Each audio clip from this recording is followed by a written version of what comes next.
Good evening, this is Cindy Cross. I am with the Dade County Republican Party. I'm the chairwoman for this county. We're having our debate this evening. We've co-sponsored with KWN News Now, and if you want to watch it, and like if you can't stay on here with us now and you want to come back later, it'll be live streamed. So right now I need to welcome Logan Dubel. He's with Channel 3. He will be doing our debate this evening. Thank you for joining us. Thank you all so much for having me. Thank you to everybody who's here in person. So good to meet all of you and be here with you tonight. And also anybody who's watching at home right now live, or if you're going to catch this later, we're grateful. And thank you all for having me for this opportunity for tonight's debate ahead of the May 19th Georgia primary election. As Cindy said, I'm with Local 3 News up in Chattanooga and grateful to be here with all of you tonight. And as we know, there's a lot on the ballot, especially here locally, and these local races are really what is extremely important. So again, thank you to all the candidates who are here for this tonight, and also again, everybody who's already heading to the polls and planning to vote in this upcoming primary. So tonight, we're going to have candidates here from the Dade County Commission running for District 1. We also have our State House and State Senate candidates who are here with us tonight. But first, we've primary and then the runoff, and now as we move into another primary and then the general election in November. So with us here tonight is Gabriel from current Congressman Clay Fuller's team. So we're going to give you about 5 minutes or so to come up and talk more about the Congressman's platform as we move through this primary and then on into November. And you are good right in that center spot right there, I'm going to assume. Good evening, everyone. Thank you for having me. My name is Gabriel Graham. I'm the campaign manager for Clay Fuller for Congress. As y'all are aware, Clay got sworn in less than 3 weeks ago. It's hard to believe that it's only been about 2.5 weeks, but he hit the ground running, and he's been fighting hard, trying to fulfill all the promises that have been made and to serve the people of the 14th Congressional District. There's been nearly 50 votes already in the last 3 weeks. Congressman Fuller has co-sponsored more than 24 bills, including the SAVE Act, as well as the National Constitutional Carry Act. He's joined the Sharia-Free America Caucus, as well as the Second Amendment Caucus, and is spending every single waking minute working hard for the people of the 14th District. As y'all are aware, we've already had 2 elections in the past couple months. We've got one more coming up on May 19th. And then a little bit of a break before we have to fight hard in November to beat the Democrats. So I'm sure everyone that's watching is aware of the election, is planning to go out and vote. Just to encourage everybody get out, vote in the Republican primary. There are a lot of important races, and make sure to vote for Clay Fuller for Congress. Thank you.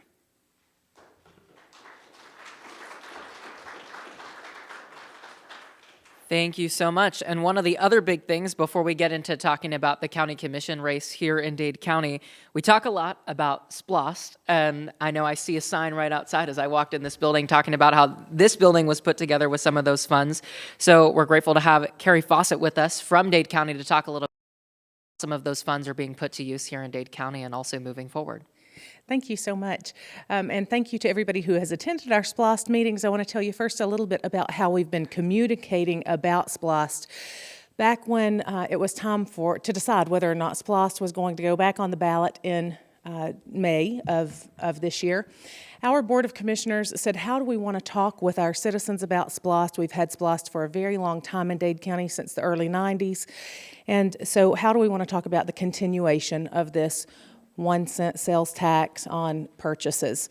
And so we decided to do something that's a little different for today, and that is to go old school and do in-person meetings. So we tried to do a lot of face-to-face meetings. We started those meetings in February, middle of February this year, and we started those in our historic courthouse, which was, of course, renovated with SPLOST dollars. So starting in February and lasting through March 31st, we held coffee talk with the commissioners and staff. And so every Tuesday morning between the middle of February and the end of March, we held those meetings, and we invited the public to those meetings to see SPLOST projects that had been completed, the future SPLOST projects that are on the current ballot, and then the continuation projects, and talk about the future of SPLOST in the county and what it can do for the county. So many of our commissioners attended those meetings, those morning meetings here that were centrally located in the city of Trenton. Starting in April, we partnered with the fire chiefs in Dade County to do Station Talk, which is where we went into each different community of Dade County and met people where they are in the county. And so we just completed the end of that series at every different fire hall in Dade County. It was a wonderful success. We were very pleased to have pretty good turnouts for those. And those were held in the evenings at 6:30. So we met in the mornings, then we met in the evenings, we met in a central spot, and then, of course, out in the community. And then we will round out SPLOS Talks online with our question and answer sessions in May. So we will do that beginning this week. We'll have those question and answer sessions. So make sure you tune into dadecounty-ga.gov or Dade County's Facebook page to be a part of those question and answer sessions. You can email questions to info@dadecounty-ga.gov if you would like to submit questions for that, or send them to us on Facebook Messenger. We would love to hear that. But some of the ways that SPLOST dollars have been used, and these were some of the things that really came out in these meetings, is that SPLOST is a great way to leverage grant funding and to take what SPLOST money we have and turn it into even more money with grant matching. So, example, our storm shelters that we had, we use SPLOST dollars to do the grant matching for those. So it's a great way to maximize your bang for your buck. And so we really did try to do that with SPLOST dollars. And so you can see all of this information on our website at dadecounty-ga.gov. So thank you. The SPLOST vote will be on the ballot in May, and we would love to hear your questions on those Q&A sessions that are coming up. Thank you so much. Well, as we know on the ballot, and we have 4 of the 5 candidates here with us tonight for County Commission for District 1 here in Dade County. But first, I'm going to invite Cindy to jump back up just to talk a little bit about the one candidate, Jane Dixon, who is unfortunately not able to be here with us tonight, and a little bit more about some of the questions that she's answered in her platform.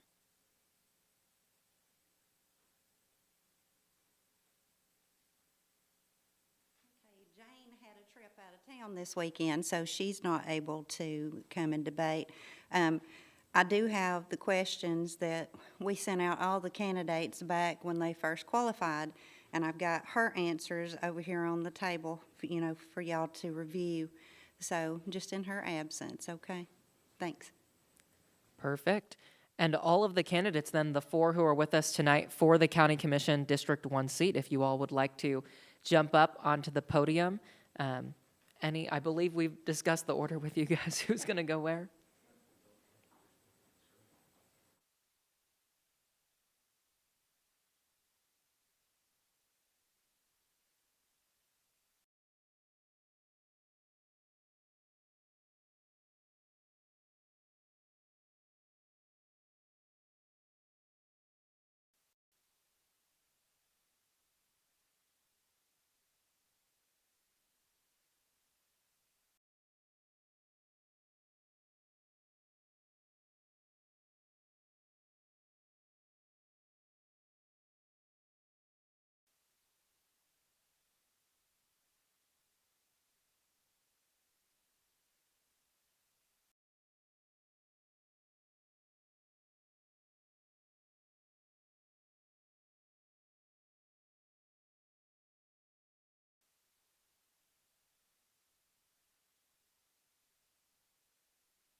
All right, welcome back. So we're going to kick things off now with the candidates here for Dade County Commission District 1. Thank you all for all being here with us tonight. We're grateful to have you.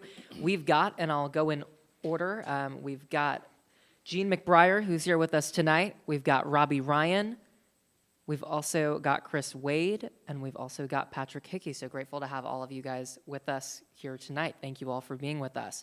So first, We also want to mention, as Cindy just mentioned, that Jane Dixon is also on the ballot and unable to be here with us tonight. So first, everybody's going to get 1 minute, as we told you all, for an opening statement, so we can just go in order straight down here on the podium, and I'll start that timer as soon as you start talking. And if we cut anybody off, it is just in interest of time, but we'll try to not cut off anybody's thoughts. But yeah, 1 minute is what everybody will have for these opening statements. So go ahead whenever you're ready. Hi, I'm Gene McBriar, and obviously we're here to debate tonight about the candidacy for the commission for District 1. Some of you may or may not know me, but I'm a native of Dade County, grew up here, went to school here through elementary all the way through high school, and then I went to UTC and graduated from UTC with a Bachelor of Science and Engineering degree for mechanical engineering. I've been left there after college, left Dade County to work elsewhere, but last year moved back. And now I want to try to get more involved in the community, in the county, in the things that are going on here. I think that my experience in the work that I've done over the years as an engineering manager, a project engineer, a staff engineer, all types of mechanical engineering work that I've performed will help me to be able to use those skills to help the county identify things, help evaluate things, and make the right decisions that would benefit the county's residents and to help the county in many ways. Perfect. Thank you so much. Mr. Ryan? Yes, as everybody knows, my name is Robbie Ryan. Come August, it'll be 52 years I've resided in this county. I too look forward to working with the commission and bringing my experience in application engineering from civil, mechanical, chemical, all different processes to provide solutions for water, wastewater industry, and all that, and working with the water company. With that being said, I just look forward and ask for your vote. Hey guys, my name is Patrick Hickey. I've lived in Dade County for about 12 years now, but I've lived around the area for about 27, 28 years. I don't have a degree in engineering, unlike the first two, but one of the things I do bring to the table, which I think all five of us do that are on the ballot, is that we love where we live. And we want to continue to see Dade County thrive for ourselves, for our kids, and the future generations that come after us. Perfect. And Mr. Wade? Yes, my name's Chris Wade. I've lived here since 1988. My family's been here much longer than that, especially my extended family. Wanted to run mainly because I want a county that I want to be able to turn over to my kids and want them to stay here going forward as well. And like the first two, I do have an engineering degree. Unusual for us in Dade County to have 3 people with engineering degrees to be running, and I'm glad to see that. One of the things that a lot of people don't know about me is probably my service. One of the things I like to dress, you may see how I dress tonight. This is not because I want to disrespect what we're doing here tonight, but I'm supporting the Dade County Bombers, who are right now playing for a championship in Fort O, and that's where I was right before I had to be here. And I was coaching them doing that as one of the services I do for Dade County, as well as being a deacon at my church and serving on several boards there. Thank you. Thank you all so much. And now we will get into our questions. As I let all of you know, and I'll let people know who are watching and everybody who's here in the room, each candidate for these questions, just like the opening statements, will have a minute to answer. Some of these were put together by the party. I've gone through some of them, and then some of them were actually submitted by people here in the room and also who are watching at home. So thank you to everybody who did submit questions. We've got many of them, so we'll do our best to get through them, and then we've got a little bit of a lightning round at the end that we'll jump into. But every candidate, again, will have 1 minute to respond to these questions, and then also, if anybody wants to jump in with a rebuttal, you'll have 30 seconds for that. But of course, we'll get through each candidate with their response. So the first question, and we can just go down in order once again. What do you all consider the top priority for this office? And if you're elected, how would you personally contribute to improving that specific area that you single out? We'll start with you, Mr. McBriar. Well, one of the top priorities is, I think, utilizing the funds that the county is entrusted with. The commissioners are entrusted with managing the budgets, managing the finances of the county, and making proper decisions and making good, sound decisions for things that are needed for the county, not necessarily what things may be wanted or what certain people may want, but look at what needs are versus what wants are, and try to be conservative with the approach to how you would make those decisions and what you would do as far as spending the money that would be allocated for the specific things that are brought up. Perfect. And to you, your top priority. My top priority, if elected to serve on this commission, would be the infrastructure. Because as we all know, water is a valuable resource, and I would really like to see improvements made to that and working with our Dade County Water Authority as well. So, with what I've seen in the traveling and going to Todd, the water professionals conferences, I believe having gone to those and bringing those experiences and what's new coming through in the engineering technology world, that's one of my things I would bring. Y'all are keeping right on time. Thank you so much. Mr. Hickey, to you, your top priority. Well, along with him, infrastructure is a big thing that kind of keeps this county going as far as bringing jobs in, good paying jobs, and the water system that we have right now is well aged. So we would have to do that, bring in more companies for that. My main job my full-time job is doing traffic control. And if you notice, whenever the interstate backs up, where does everybody go? 299, Highway 11. So if you hit that spot at the wrong time, you're going to be sitting there for a while, just like you do when school lets out here in the city. So doing traffic control, I see a lot of that working in Chattanooga, and one of my things would be to improve that little corridor of Dade County where we do get a lot of traffic that some of these roads cannot handle. Absolutely. And Mr. Wade, to you, your top priority if you're elected. Yes, absolutely. I think they've absolutely nailed it with the concerns with our water. Particularly, we know how bad the water system is here in Dade County, and that is very dilapidated. We have actually been talking about this for the last 3 election cycles that I would have been eligible for. So that's the last 12 years for sure, and I think it's been past that. So it is definitely something that we need to tackle, but we still yet have a game plan for me. So my top priority would be looking at developing a game plan to tackle our infrastructure and what major water projects that we need to tackle now and not delay any longer. Thank you. Thank you all so much for that answer on the first question. We're going to now move on to talking about communication and fairness. Do you all believe that the county is doing enough to communicate with the public? And if not, what would you all change immediately if elected to improve transparency and public engagement? To you, Mr. McBriar, first. Well, obviously, I think that the transparency has to be there. People need to know what's going on. They need to have updated agendas that are posted, updated information that they plan on communicating during the commission meetings. Those things need to be up to date and up to speed so that everybody is aware of what's going to be discussed and that any last-minute changes or things like that aren't a surprise. So that transparency, that level of transparency, I believe, needs to be brought forward so that any changes that are made are not just at the spur of the moment. People are aware of what's going on, and they can know and have a chance to read and know and be knowledgeable of what the things that are going to be discussed. And to you, Mr. Ryan, the same question on, do you believe the county is doing enough to communicate with the public? As far as the county doing enough to communicate, I believe it's all there. You have their website. It's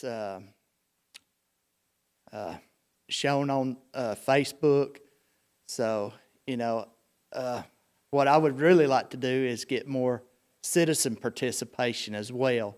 So that way they do not feel and reach out and talk to them and, encourage them to come to these meetings because, we need to hear from everybody that's out there.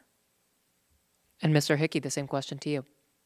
I believe the county is doing the very best they can to get all the information out there, inviting the public to come out to it. I had the opportunity to go to one of the SPLOST meetings that they had at one of the fire halls, and these are announced, weeks in advance, days in advance. It's posted out there for people to attend.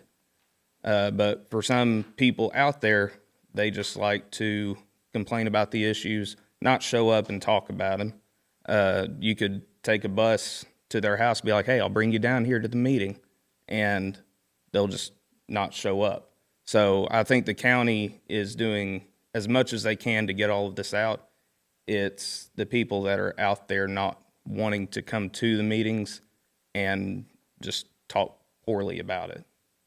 And Mr. Wade, to you finally.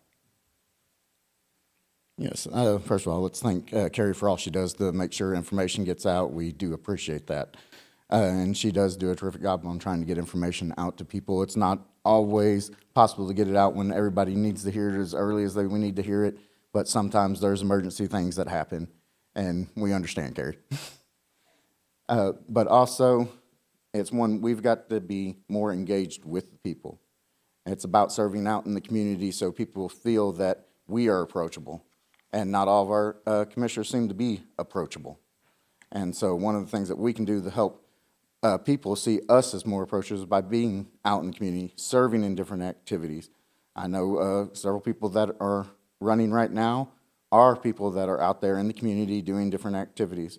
And so I think that's the best thing we can do for the county is get out there and do that. And one of the things I will always be opposed of as a commissioner is holding meetings in the middle of the day while everybody is at work. If we have an emergency meeting, it can still happen at 6 o'clock at night so people can make it to that meeting after work. Thank you. Thank you all so much. All right, and now on to another topic, taxes and economic pressure. So the first question on this, with rising property values impacting families and small businesses, not just here in Dade County, but everywhere, what is your plan to manage the tax burden without sacrificing essential services that the county provides here? So Mr. McBride, we'll start with you.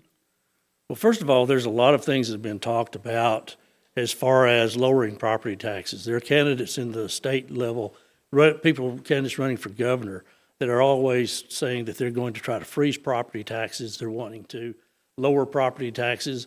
There have been bills that have been recently put through the state legislature that have talked about capping the property tax increase to the same amount as the rate of inflation. So those things have been talked about. Those things will be brought up, and I want to stay in communication with our state level representatives so that I can be up to date on those type of things that are happening, because those things affect what happens in the county.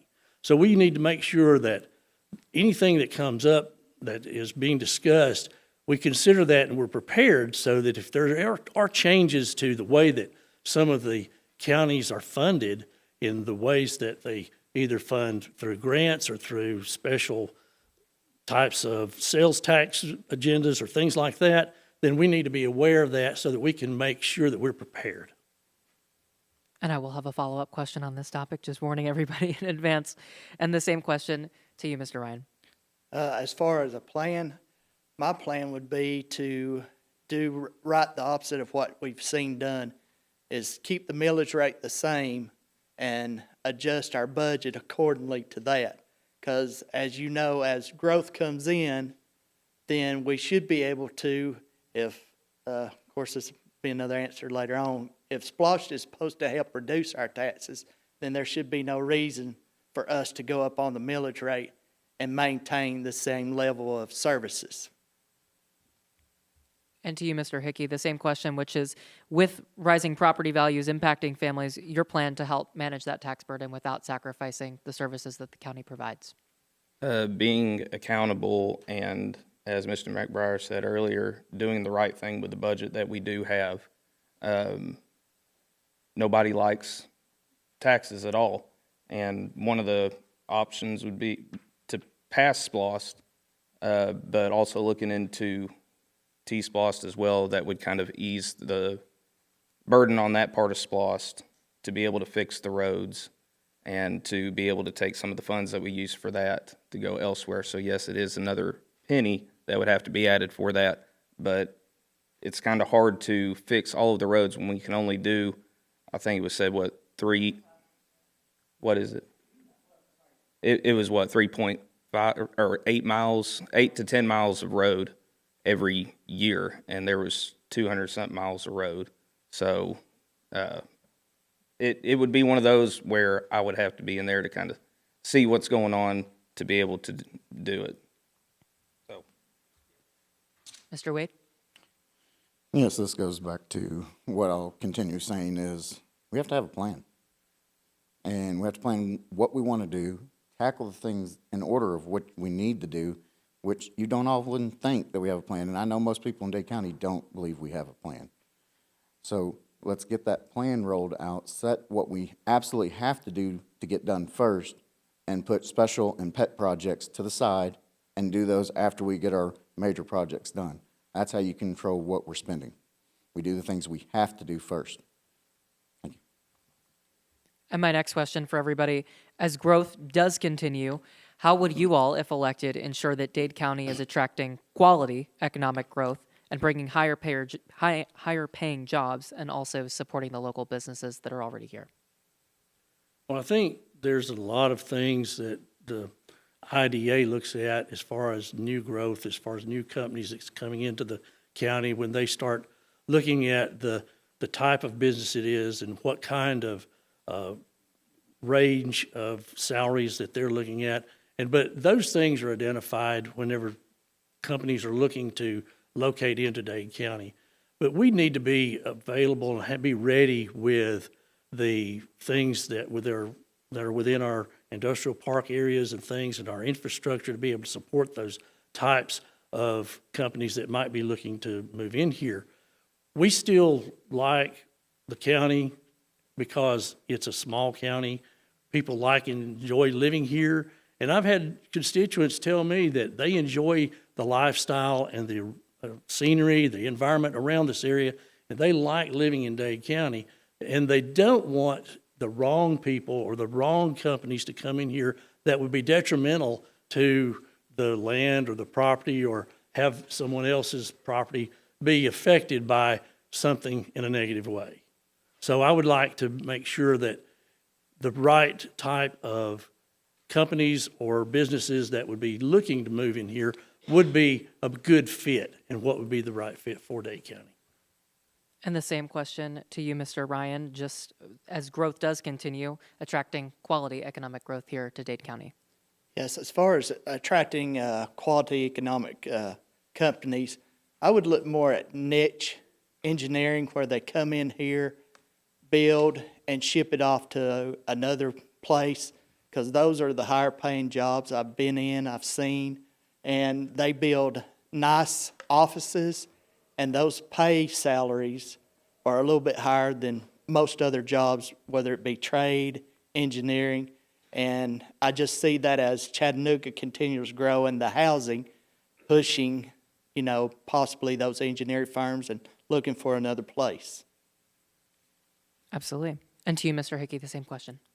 I do agree. I love living here because of everything that you can do without all the buildings and everything else. Dade County is somewhere where people want to come to ease their mind, somewhere to come enjoy a vacation without all of the hustle and bustle of a big city, but being close enough to it to where there's other places to go to do stuff. But before we bring anything else in, like we said before, it is upgrading the water system, because we can only pull so much with the deteriorating pipes that are there. And it is possible to still enjoy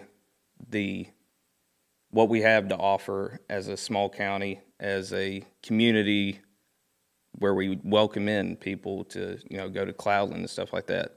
But you go to places like Saudi Daisy where they still have that small town feeling, but they also have good infrastructure there. So as long as you bring in good infrastructure, good paying jobs, people will still want to come here and visit, but also want to come here and work as well.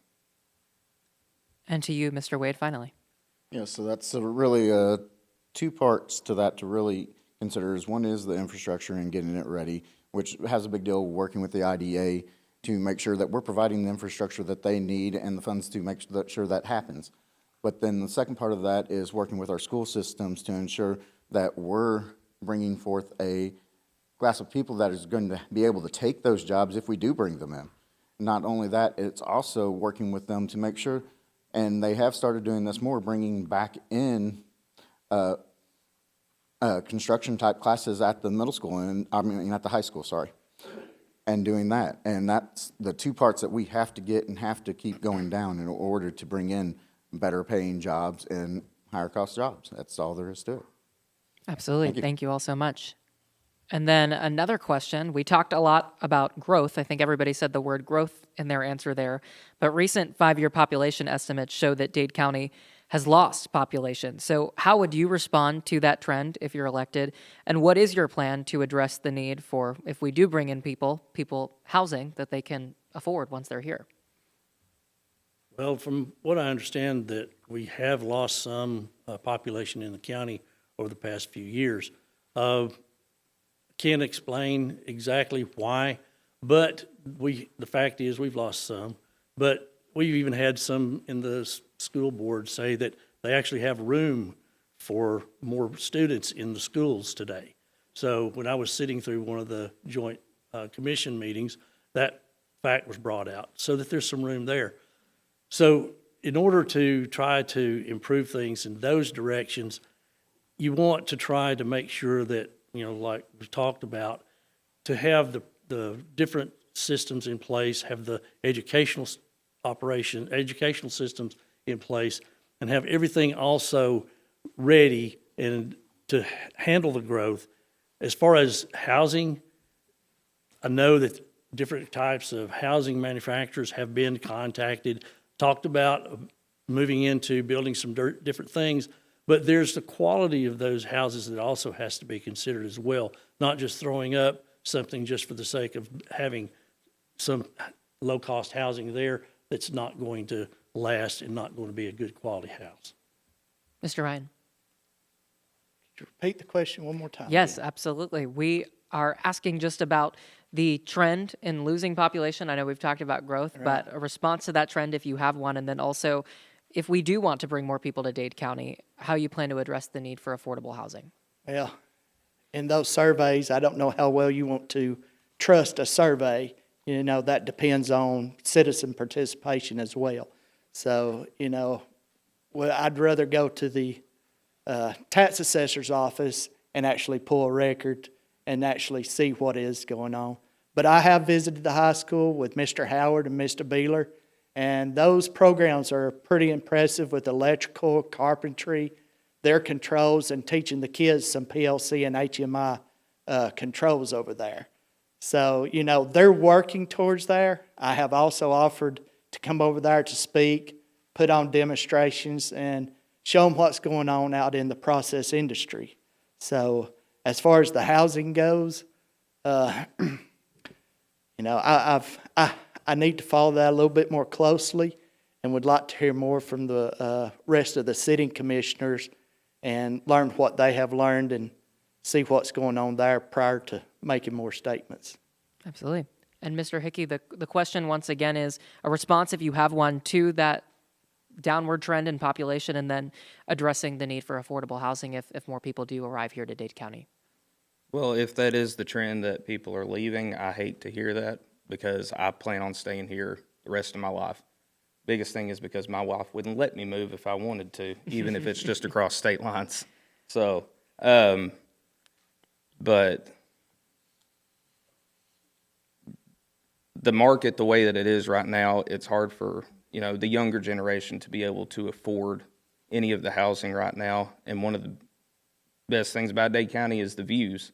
And a lot of the land that we have has been in people's families for generations, along with my in-laws, having 2, 3, however many acres of land.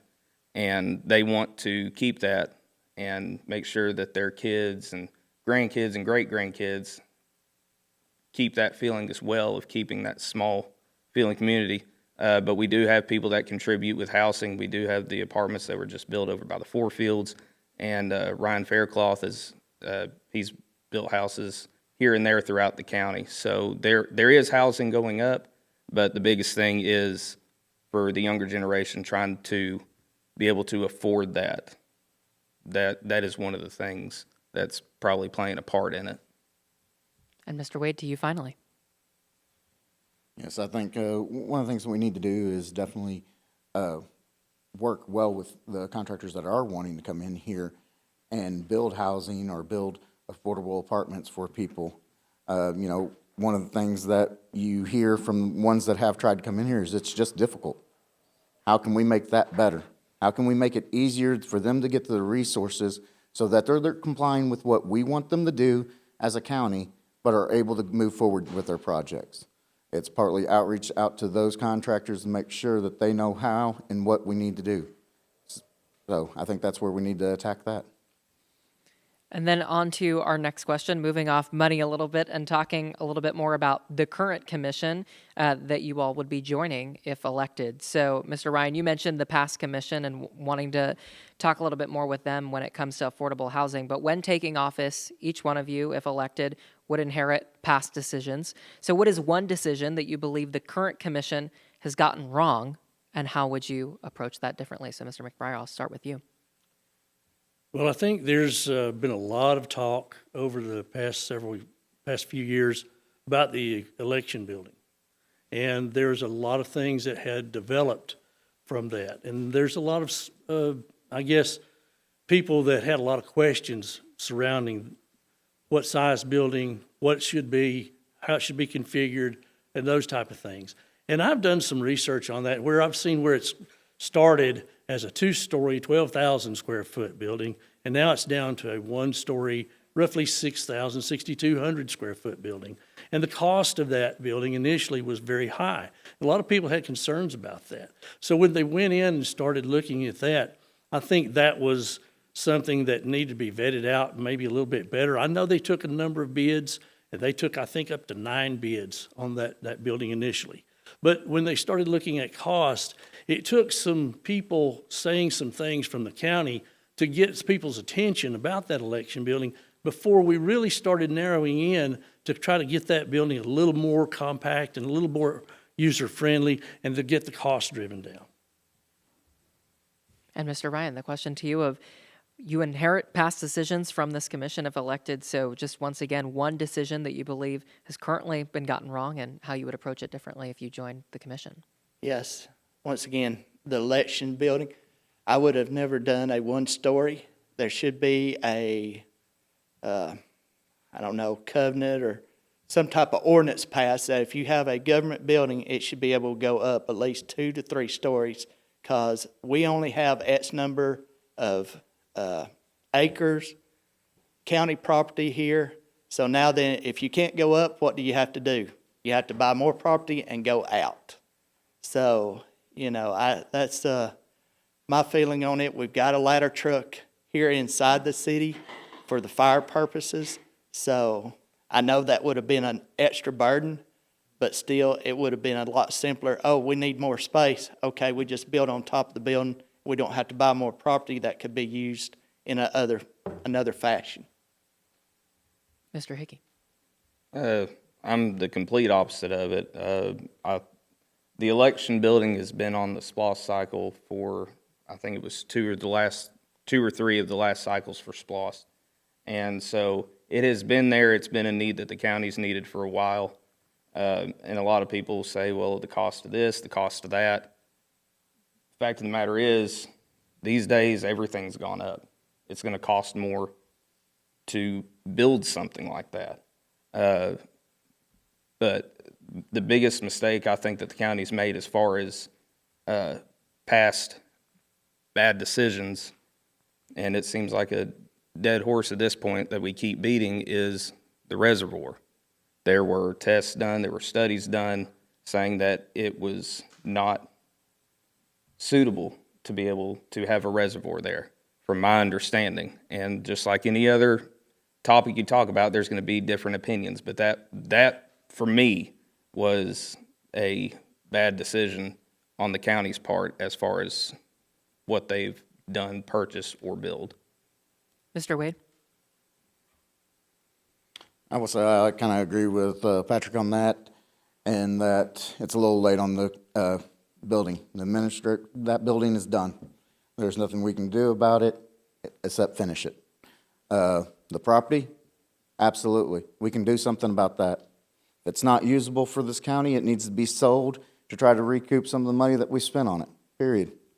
If we're not going to be over there using it, which it's not really being used, it's being planted as a pumpkin patch once a year. Granted, the kids get to go over there and have a good time one day out of the year, but is that really what this county spent $450,000 for? I don't believe it is. I think they expect better of us. Thank you. I know there's been some disagreement on that. Would either of you like to offer any rebuttal? Yeah, I would agree that that was a bad, because in all my travels working wastewater, all reservoirs are built up high. That way, if you need excess water, you turn a valve and gravity feeds through it. And so then if you don't need it, you just cut it off. So there could have been some other options there, but I would have definitely done something different. Well, on the reservoir, there actually were other properties that were considered. And for whatever reason, that's the property that the commissioners at the time chose. But there were two other properties that were in the running at the time. But that particular piece of property was actually more expensive than some of the other properties that were being considered. All right, well, thank you all for your answers on that. Moving in kind of a similar vein over to government oversight, if any of you were presented with any kind of credible documentation or evidence that the county acted improperly, whether that is through any kind of misconduct or misuse of their authority, what steps as a member of the commission would you take to investigate and hold whoever is responsible accountable? Well, first, you'd have to find out whatever the act was, whatever the issue was. And once you start trying to understand it yourself, I think if you're in need of seeking some legal counsel, you seek some legal counsel. You start looking at, what is the right way to handle this thing. You may not know yourself what the proper procedures are, but if you don't, then I think the smart thing to do would be to seek out others that are in those fields, that know the law, that know the proper procedures to handle those things. I'm not going to swear that there's going to be anything that would be improper. I hope there never is. But I hope that if there is something, that the proper procedures would be handled, whether it would be addressing it with a legal issue, or whether it would be someone in the sheriff's department or some other type of agency. And the same question to you, Mr. Ryan. Yes, I think that aspect will be handled once you are sent to the ACCG, and they train you and give you the proper channels to go through on that. So that's the short of it. And Mr. Hickey. I know it was a short question, but can you repeat it, please? Yes, absolutely. Just if you, once elected, were presented with credible documentation or any evidence that the county acted improperly in any way, what, in your position, what steps would you take to investigate and hold whoever is responsible accountable? You would obviously want to work in the chain that you're supposed to. It all depends on, what it is, how the person seeing it is taking it, because if you look at Facebook all the time, it's, somebody saying that this wasn't supposed to be paid for with that. But, if you look deep enough into the bylaws, the rules of it, then somewhere in there it does fall in line. And here in the past few weeks, I've seen people talking about that on Facebook. So if we had credible information on that, it would be to, work it down the chain or up the ladder the way it's supposed to be. And everybody should be held accountable if there is wrongdoing there. And finally, to you, Mr. Wade. Yes, I think no matter what it's for, the first stop would be to the county's legal team and talk to them first, because they would need to vet out that crucial bit of information that we have that we seem to be viable.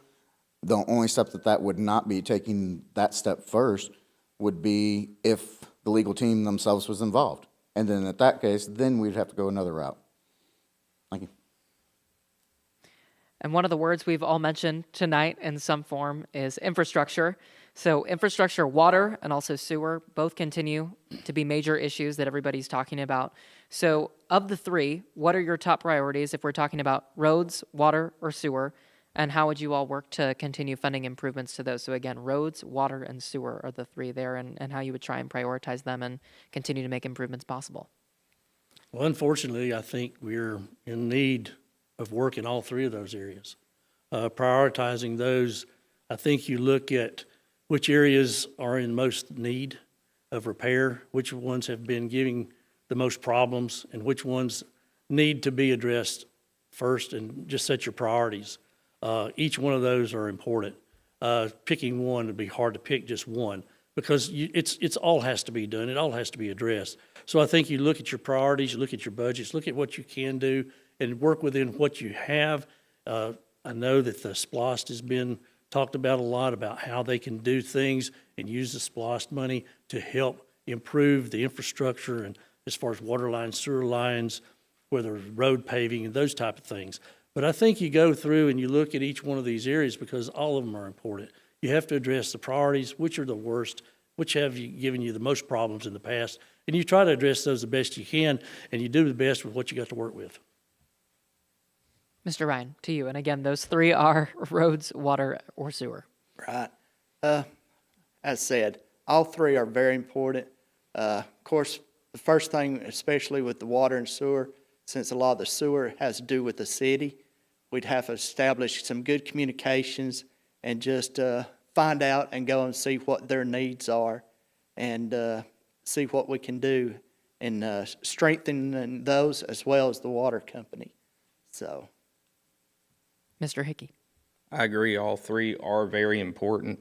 If somebody wants to come in and build something, they have to have water, sewer, and they have to have a road built. Something that was told to me time and time again, especially when I was younger, going up into working when I was a teenager, trying to, get the side of view of why it's important. I worked in a restaurant when I was a teenager, and I was always told by my dad and his bosses, if somebody pulls into the parking lot and they see that it's a mess outside, cigarette butts on the parking lot, trash not being picked up, the grass isn't cut, what makes you think that they're going to want to come inside? It could be immaculate inside. But if they see how it looks on the outside, why would they want to come inside? Because that is how it reflects. So all three of those are important, and it would be working with the different departments and working with the other commissioners, and even on the state level of getting the funding, matching grants to be able to get that stuff done. So it's all about working together to be able to take care of all three of those without having to make it a bigger tax burden on anybody else. Mr. Wade. Yes, I'm just going to say water is going to be the most important, because without water, we don't have life, right? So let's say our water is our most important one, and we definitely need to tackle that. The sewer would be working as a joint venture with the city, particularly with our grant writer from the county, to help the city out with any grant writing that they need to help fix up the sewer and any issues that they are having there. And then roads are always going to be a continuing concern, and we do the best we can with the money that we have for that. So thank you. And Mr. Hickey, you got into this a little bit if businesses are looking here, but follow up for all of you. Do you all support expanding sewer and water infrastructure to support any kind of housing or industrial growth that comes here to Dade County? Well, I think that's actually been discussed on some of the other commission meetings that I attended, talking about in the past, they have expanded the sewer and the water lines in the past into the industrial park to accommodate some of the businesses that were going to be looking to move into that area. So those things were extended, and those things have been done in the past.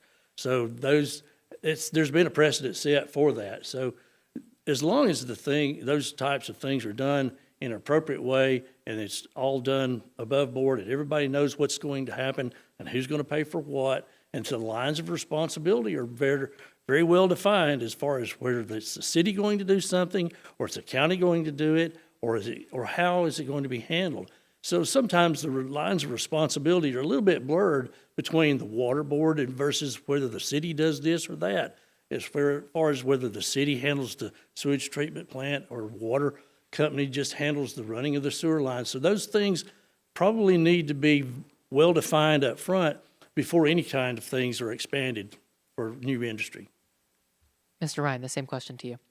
Yes. As far as expanding, just as Mr. McBriar said, we need to really evaluate whose responsibility and is this acceptable to the city sewer. So,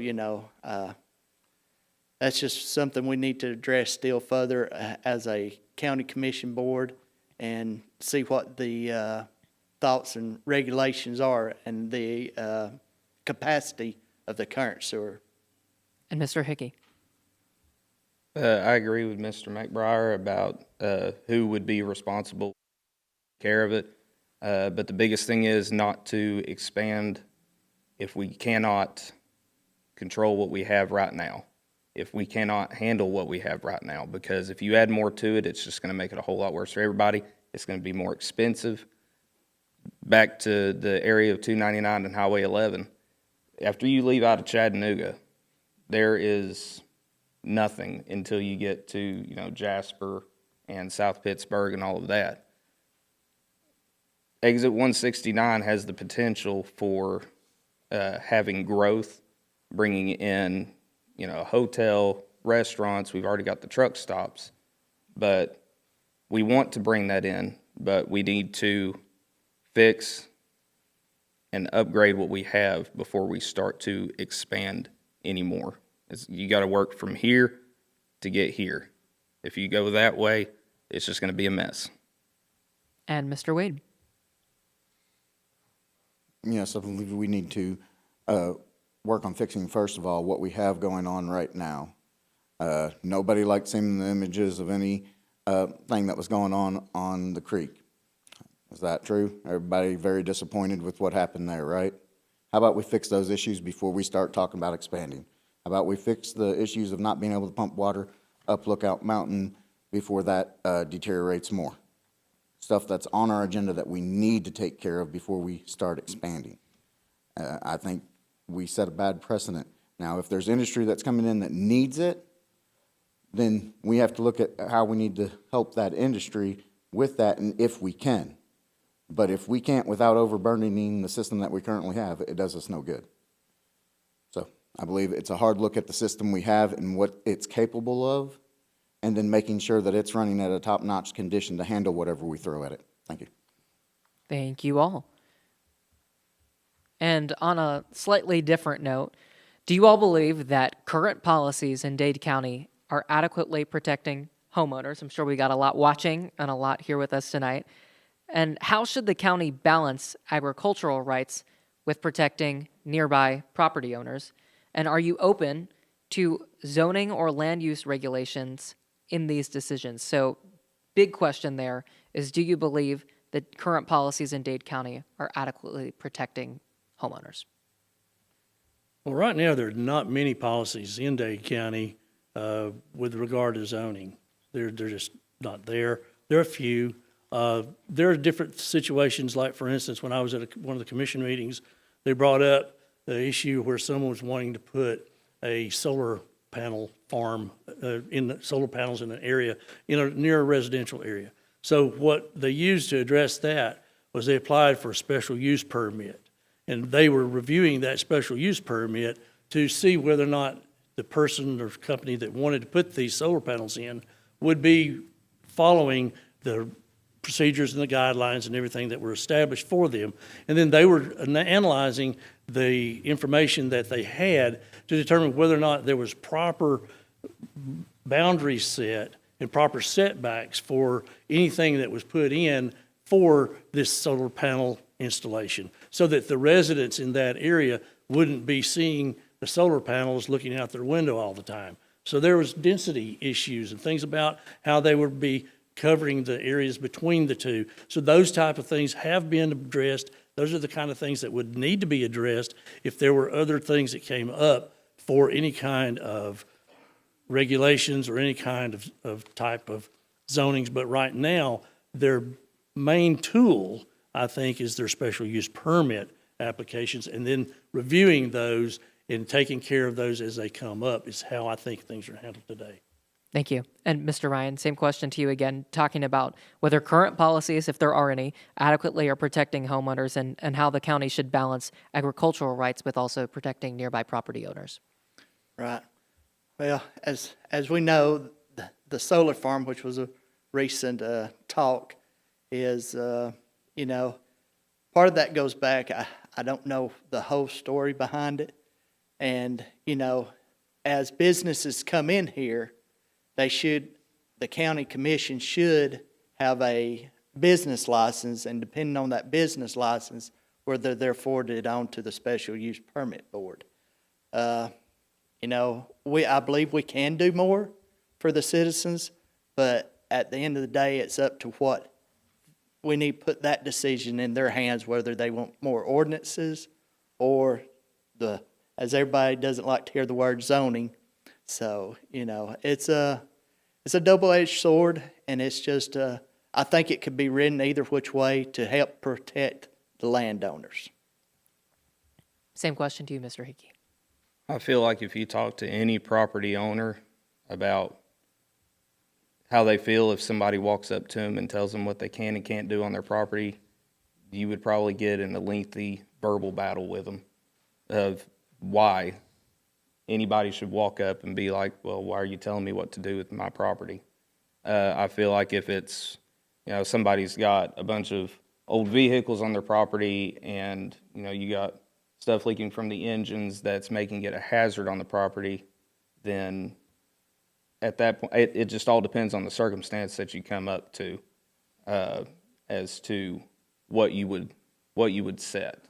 And it's all about being a good neighbor and, you know, respecting others and all of their property and stuff.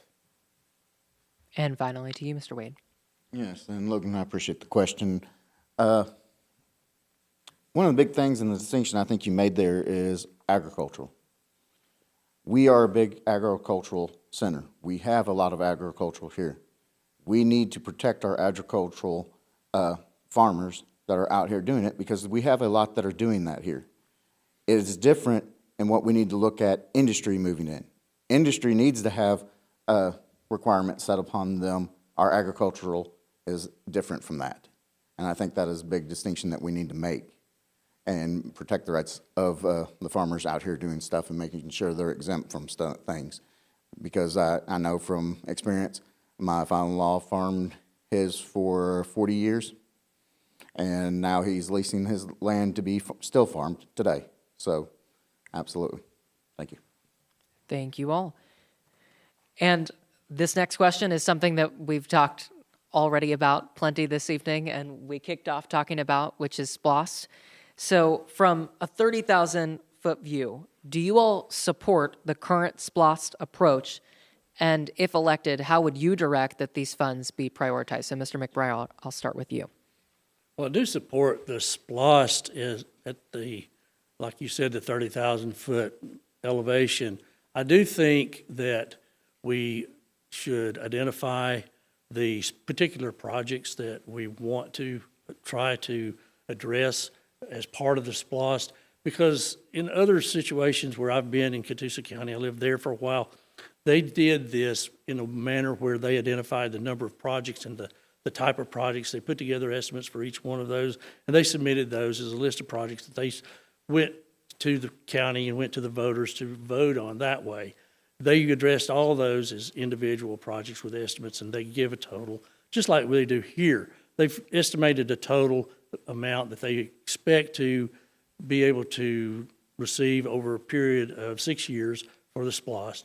And as they accumulate that, they would be paying against a bond each year that they would issue at the beginning so they could go ahead and start working on that. Sometimes some counties issue a bond, some counties don't. It just depends on the structure, how it's all set apart. but some pay as they go, some pay as they receive the revenue in.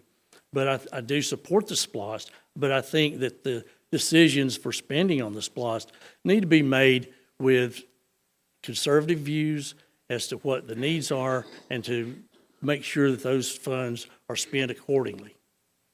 And Mr. Ryan, the same question to you. Just in general, do you support the current SPLOST approach and how those funds should be prioritized? Yes, in general, I do support it, but the thing I think we need to look even further on as we pick and choose these projects, we need to look further down the road.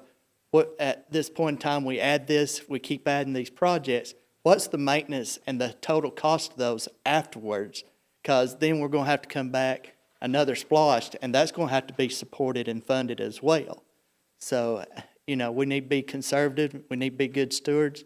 So I look at just not the project, but what is this going to cost us in repairs and costs later on down the road? Mr. Hickey? I do support the SPLOST, and I'll go ahead and say now I did vote for it to be run again, keeping that penny on there, because if the SPLOST ends up being turned down, then we'll start to see different departments have to, and we have to do it now, pinch that penny a little bit harder because the cost of stuff goes up. But it all comes down to accountability. Having a list that is voted on by the voters and it is looked into, with a what do they call it? A fine comb? Yeah, so a fine tooth comb or whatever it is. But it does come back to accountability and making sure that we are doing what is best for the county. And if you try to make everybody happy on everything with a multi-list that people will come up with, you will end up failing because you will not make everybody happy. It's all about doing what's best for the county and the future generations. And that final question to you, Mr. Wade, on SPLOST. Yes, I'm absolutely fine with us having SPLOST here. I think our issue with SPLOST is it has a negative look at how the people view it based on our job that has been done in the county, telling them what we're going to spend the money on and doing. We throw out a bunch of projects with no priorities in that list of projects and saying, hey, this is what we want to get done. This is by the time frame we want to get this done. And putting that into an actionable plan and actually attacking that and then just having reports on, hey, this is where we're at with that plan. Let's move forward with it. Here's where we're going to next. But the problem is the county wants to have flexibility, so they throw a bunch of stuff in there that they can spend money on, but we still have no plan with it. So they say, oh, we want option to do this, option to do that. We have to have the options in there or you can't spend the money on it at all. But what we need to do is have a priority list and show the people that we're going to attack that list and what order we're going to attack that list. And I think we'll have much more people happy to see us continue with it. Thank you. Thank you. And across the ballot, of course, as you mentioned, Mr. Hickey, there is that question of renewing SPLOST this time around. But another thing that gets a little bit more specific is talking about T-SPLOST when it comes to transportation. So if elected, would any of you support or not support a T-SPLOST referendum, and why is that, Mr. McBriar? I think in concept, a T-SPLOST is probably something that I could support. I think as with any kind of SPLOST, just as our other SPLOST that is in effect right now, I think you'd have to identify which areas that you're going to address. You have to list all those things that you're going to cover with a T-SPLOST so that the people are informed and you're transparent about all the things that you're wanting to get done. And you're not going to get everything done on the list, but you try to get that everybody wants done, but you try to set that list up so that if anybody wants to put and vote for a SPLOST, put it out there, let the citizens of the county decide whether they want to go for it or not. But have that identified and have the information in front of them so they can make a good decision, a good, logical, reasonable decision based on the information they have, and make sure that if that is voted in, that list of projects of paving and road work and all that would be covered by a T-Splost is actually done and followed up on. Mr. Ryan. Yes, you're talking about another 1% going to 7% to 8% then on your sales tax then here in the county. So I would have to do a cost analysis, or would like to see cost analysis, but present it to the people because you're talking, like I said, another 1 penny on the dollar for T-Splosh. So I would like to also know and see how that would affect us on our property taxes and reducing that, because then that percentage that was in the splosh, if you kept them both, how the numbers and would work out that way. Mr. Hickey. Just like SPLOST, if T-SPLOST was voted in, it would have to, I would want to see accountability across the board before I wanted to give another 1% to taxes.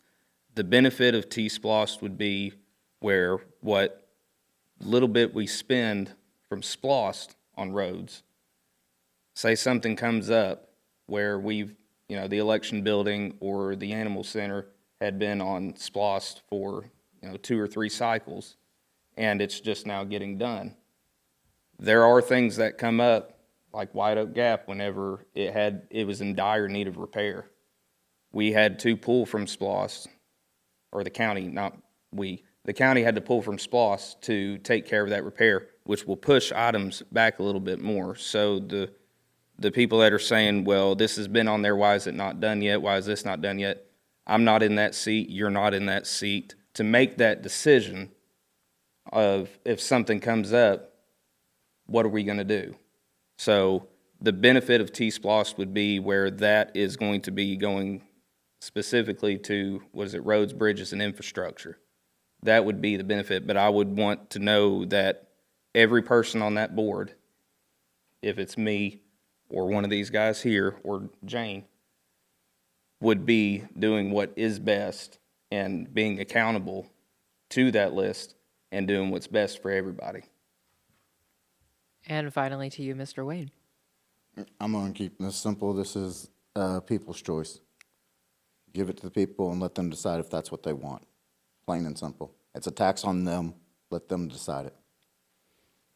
Thank you. And I'll just remind everybody, because I have it here when you pull it up, that list of what it all includes is this whole second part of this thing on the ballot. So there's a long list on there, definitely, that regardless of what people think, hopefully they'll take a look at that long list. Moving on, before we get back to some issues, to just some questions about you all. We're obviously you're all Republicans up here on the debate stage tonight. So how do you all align with the National Republican Party, and do you all consider yourselves MAGA Republicans within the president's vein of the party? And I'll start with you, Mr. McBriar. Excuse me.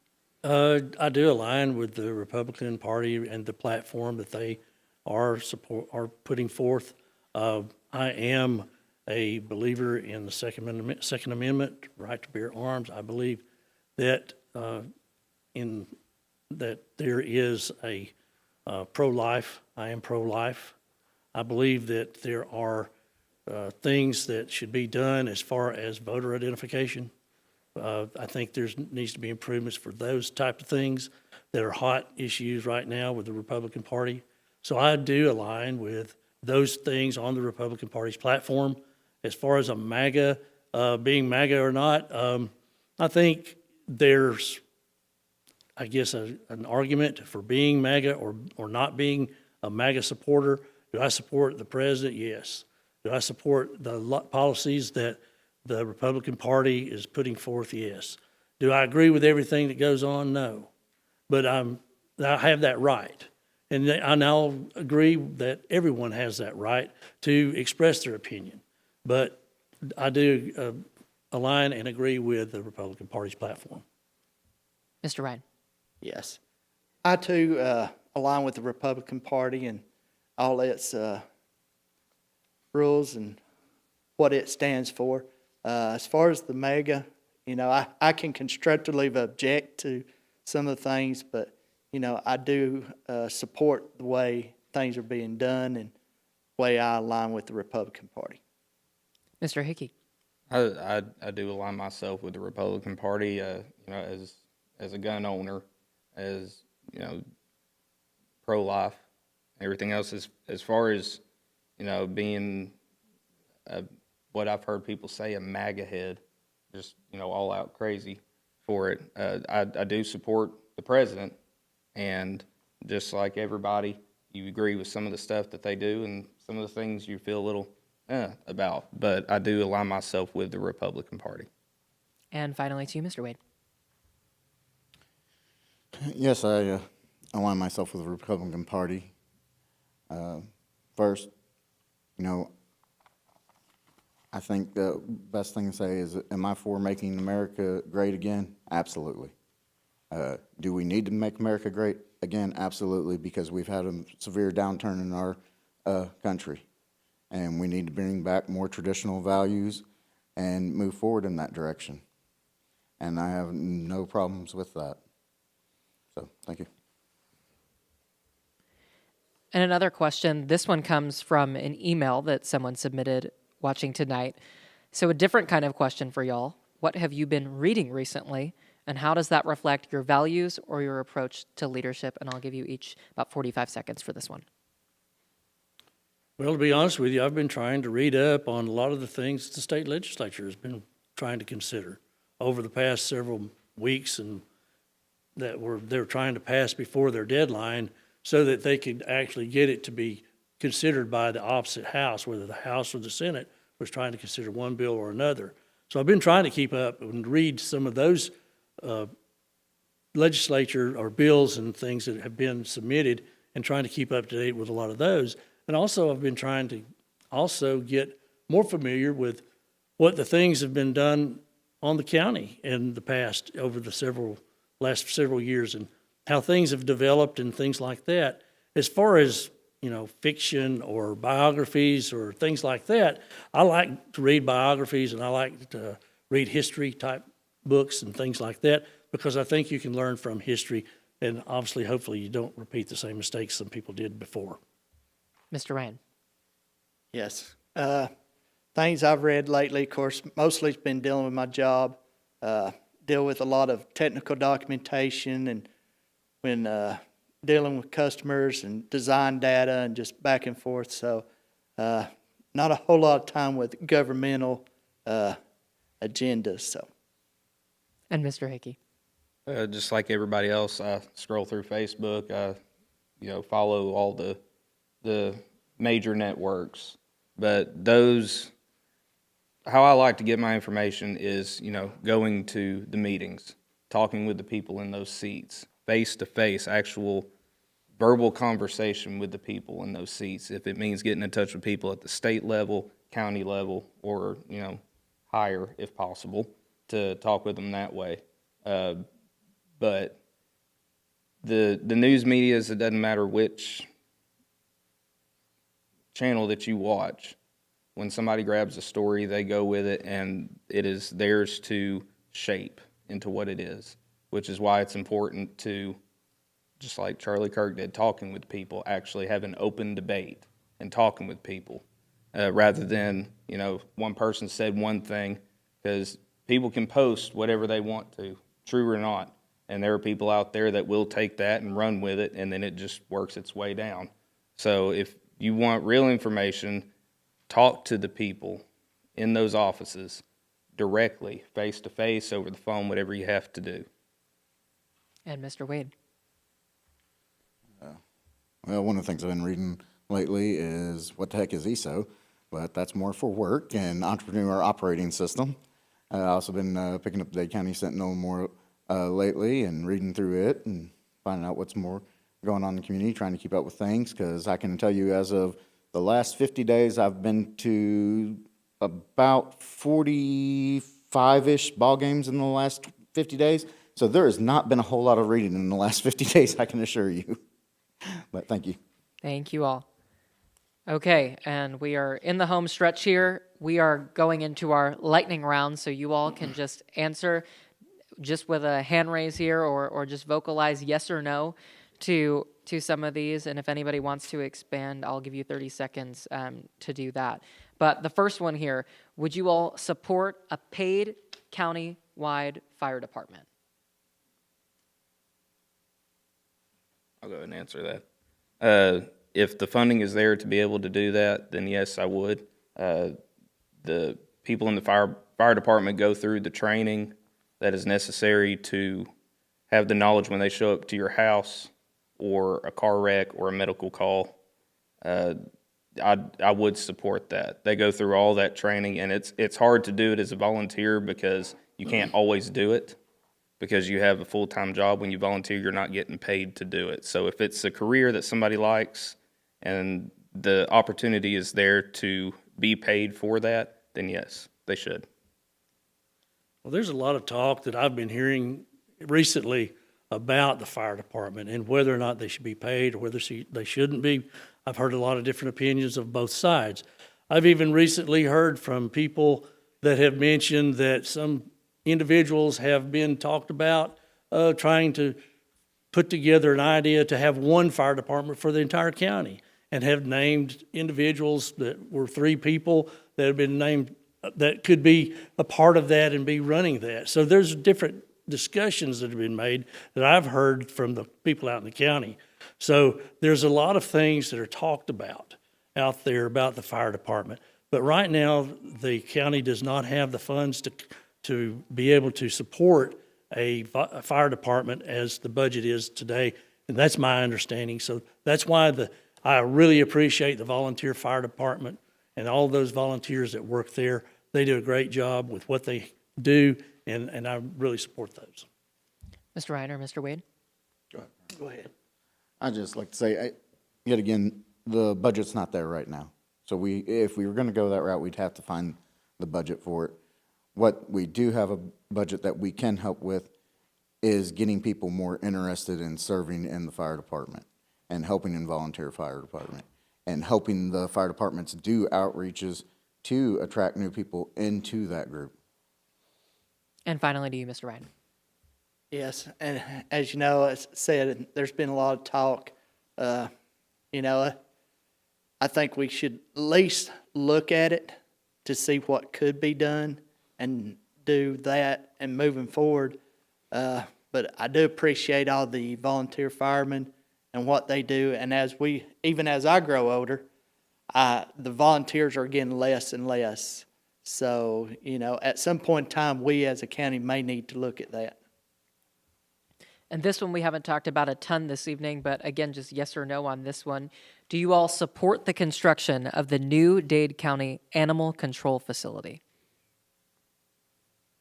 Whether we support it or not, it's being built. So it's already in process. So it's already on the books. And there's already things that have already been established. And I think there's more information that needs to come forward with how is that going to be managed, who's going to manage it, who's going to be responsible for this or that. I think there's both county and city responsibilities with the animal shelter. And I think that there needs to be a cap on what can be done with animal shelter, because as that gets developed and it gets put in place, we've got Alabama and we've got Tennessee residents that are in this area that they're going to be dropping off animals in this area just because they know that we have a new animal shelter. So something needs to be put in place as a cap to manage what can we handle, what can we do, and what kind of funds can we actually operate. Thank you. And Mr. Ryan, we can go to you. Yes. I supported the building because that was what part of the SPLOST paid for. I'm not a big fan for the M&O, the operation and cost, because if you're like me, I don't want to pay for somebody's irresponsibility no more you won't pay for mine. So, I love animals. Got one of my own. I've had a pet for 30-something years, Take her to the vet. She's very well taken care of all my animals. So I just, I'm glad the building's there, but I think there's other ways that can move forward. Mr. Hickey? I do support it, and I think once it gets up and going and we kind of see how it is, they see how it's going to run, then we'll be able to iron out what needs to be fixed or what might be an extra cost that we don't have to pay for. But I do support the building. I just really hope the citizens out here or anybody that comes from, over the state line does not abuse something that we've needed for a while. That way we're able to continue to do it without having to pour more into it. And finally to you, Mr. Wade. Yet again, it's another one of those things that's here, and now we have to live with it. It's a decision from the previous administration. The thing that we have to figure out is why all of a sudden did we have a director leave and we've heard nothing else about it? We heard the director leave and then that was it. So what's going on with it? That's the other thing. Is so what are we doing here? All right, thank you. And speaking of construction, another one that I know you all have talked about tonight so far, if you support the building of the new Board of Elections building. So we'll go down the line once more. Well, I don't understand everything there is about the reasons why that they had to have an elections building to begin with. I know there were other things that were talked about is could we create space in another existing building for the elections building? There were questions like that some time ago. It's kind of like this, like we've talked about before. It's underway, it's been decided, it's going to happen. So I think the best thing we can do is to make sure that if we as we go forward with the building of the election building, that we are diligent about doing what is the proper way to spend the money. Don't spend excessively that we don't have to. We do what we can do to make it a nice building that it can be. But, when you start looking at the cost of the building, you can start going anywhere from $150 to $500 per square foot, depending on what kind of finishes or exteriors you put on the building. So there's different things that can be done to look at cost as we even progress as we build it. Thank you. Mr. Ryan?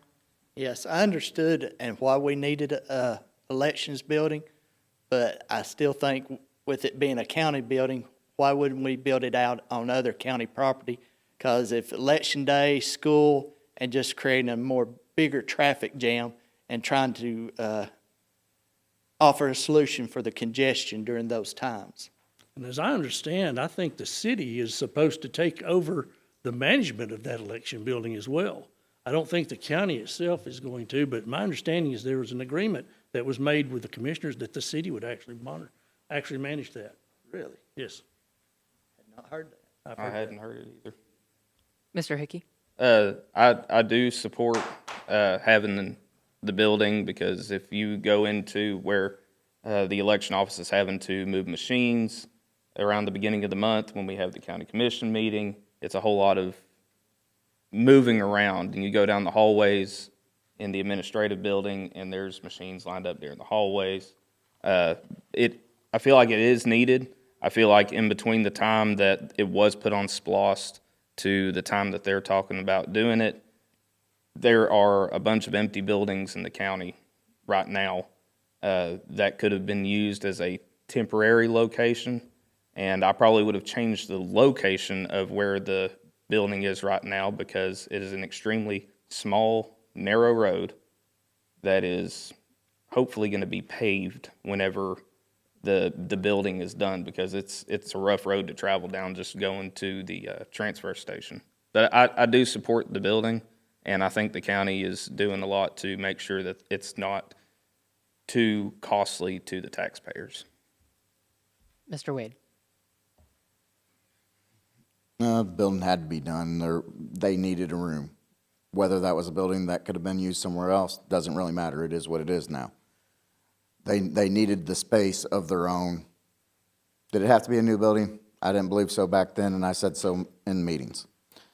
But it is what it is right now. We have a building going up. They're going to have a nice facility for training, which I have been involved in their training. Sometimes we have had to do it in the storm shelters. Sometimes we've had to do it in the back hallway of the administration building, because I've served on probably the last 10 or 12 years worth of elections here as a poll worker, technical assistant. So I understand what need they needed, and I understand the mandate that the state sent down to them on what they had to have. The only thing that was ever in question is what building to use, and that decision's been made. And then the last question I'll pose here is part of our quick round of question and answer here on the issues before we wrap up. All of you, if one of you will be elected for this seat representing District 1 on the commission, and a big question you'll be asked is term limits. So where do you all stand on supporting or not supporting a term limit for commissioners? I believe in supporting term limits for commissioners. You know, I'm not going to be there forever if I get elected, so, and I don't expect anyone else would, but I think every so often, it's not a bad thing. I support term limits for congressional members as well. They don't have them, but I support those too. I think after somebody gets in there for a while, maybe sometimes it's better to have some new ideas come in. But, I don't have a problem with term limits. Mr. Ryan? Yes, I think term limits are good, and even on your local level as well as your national, that should be implemented. Mr. Hickey? I do support term limits and, the going to state, Congress, Senate, all of that, the amount of time that people spend there and you don't actually see any change, then that's a huge reason for term limits. The biggest term limit is if somebody feels like you're not doing your job, then you'll get voted out. But I do support the term limits. And finally, to you, Mr. Wade. As we all agree, term limits is something that should be in effect. To be honest, I don't think there's any reason that a county commissioner serve more than 12 years, period. I think that changing it over regularly is very much in favor of everybody in the county. As you can see, when we don't have someone running, we have a pretty good turnout of people wanting to run. I ran last time because I wanted to make change then, and everyone knows that it's hard to run against an incumbent, period. So term limits is a necessary thing because you do have a lot of people that just go in there and mark for the eye and move forward because they don't know who they're voting for. Thank you. Thank you all. And this will be our final question before then each of you get a closing statement. For each one of you, what is one specific action, we've talked about a lot tonight, that you would like to take in your first 100 days if you're elected county commissioner? Well, I think that one action I would like to do is to try to have some type of community outreach meetings, whether it's some kind of a town hall type meeting or something like that, and try to establish something to where I can get feedback and input from the people and the citizens of the county so that I'm aware of what's on their mind. And that's one of the things I would like to try to implement and to get out in there and get more of their input so that their ideas can get conveyed further on and I can be able to present what the constituents that I have in the county would be able to want presented in front of the rest of the commissioners. Mr. Ryan, one action in your first 100 days you would like to take? First 100 days, whew, that's a short period of time. So, just like with everything, you have to remember government and everything moves slow, but, depending on the, what the citizens would want across the whole county, if they would want to meet, then I'd be willing to meet with them. And 100 days, wow. That's tough for some of us that work, but, just to get my feet wet and learn the inner workings and working with the other commissioners would be something I think would be good in the first 100 days. Mr. Hickey. I agree. Getting in there and talking with them because I don't think any of us know how, some days tough it might be or some easy days it might be whenever we get in there or what we're going to face. But in the first 100 days, it would be, going out and talking to everybody about what you want to do in there. The first 100 days are that proving point when, some of these schools, colleges hire football coaches, they get rid of them within a year. They don't give them time to get in there, get their team set, get their game plan going. So in that first 100 days, I would want to show people, this is what I want to do. If I'm elected in, day one, that's where it's going to start, is where I'm going to be doing what needs to be done, being accountable to them, and also getting out and talking with them. because not everybody can make the meetings, whether they want to come or not. And like I've said before, it's meeting people and talking with them face to face, because that's where you get your true information at. That's where you can meet with the person, and it's, as simple as a handshake, or just, letting them know that you're there, that you weren't just voted in to be there. You just wanted to be there in the seat. You just, wanted to win something and get in there. It's, you get voted in, you talk with them every step of the way. You let them know that you're there for them from the beginning. And finally, Mr. Wade. Well, first thing I think I'd want to do is thank everyone for their votes, because I'd appreciate that.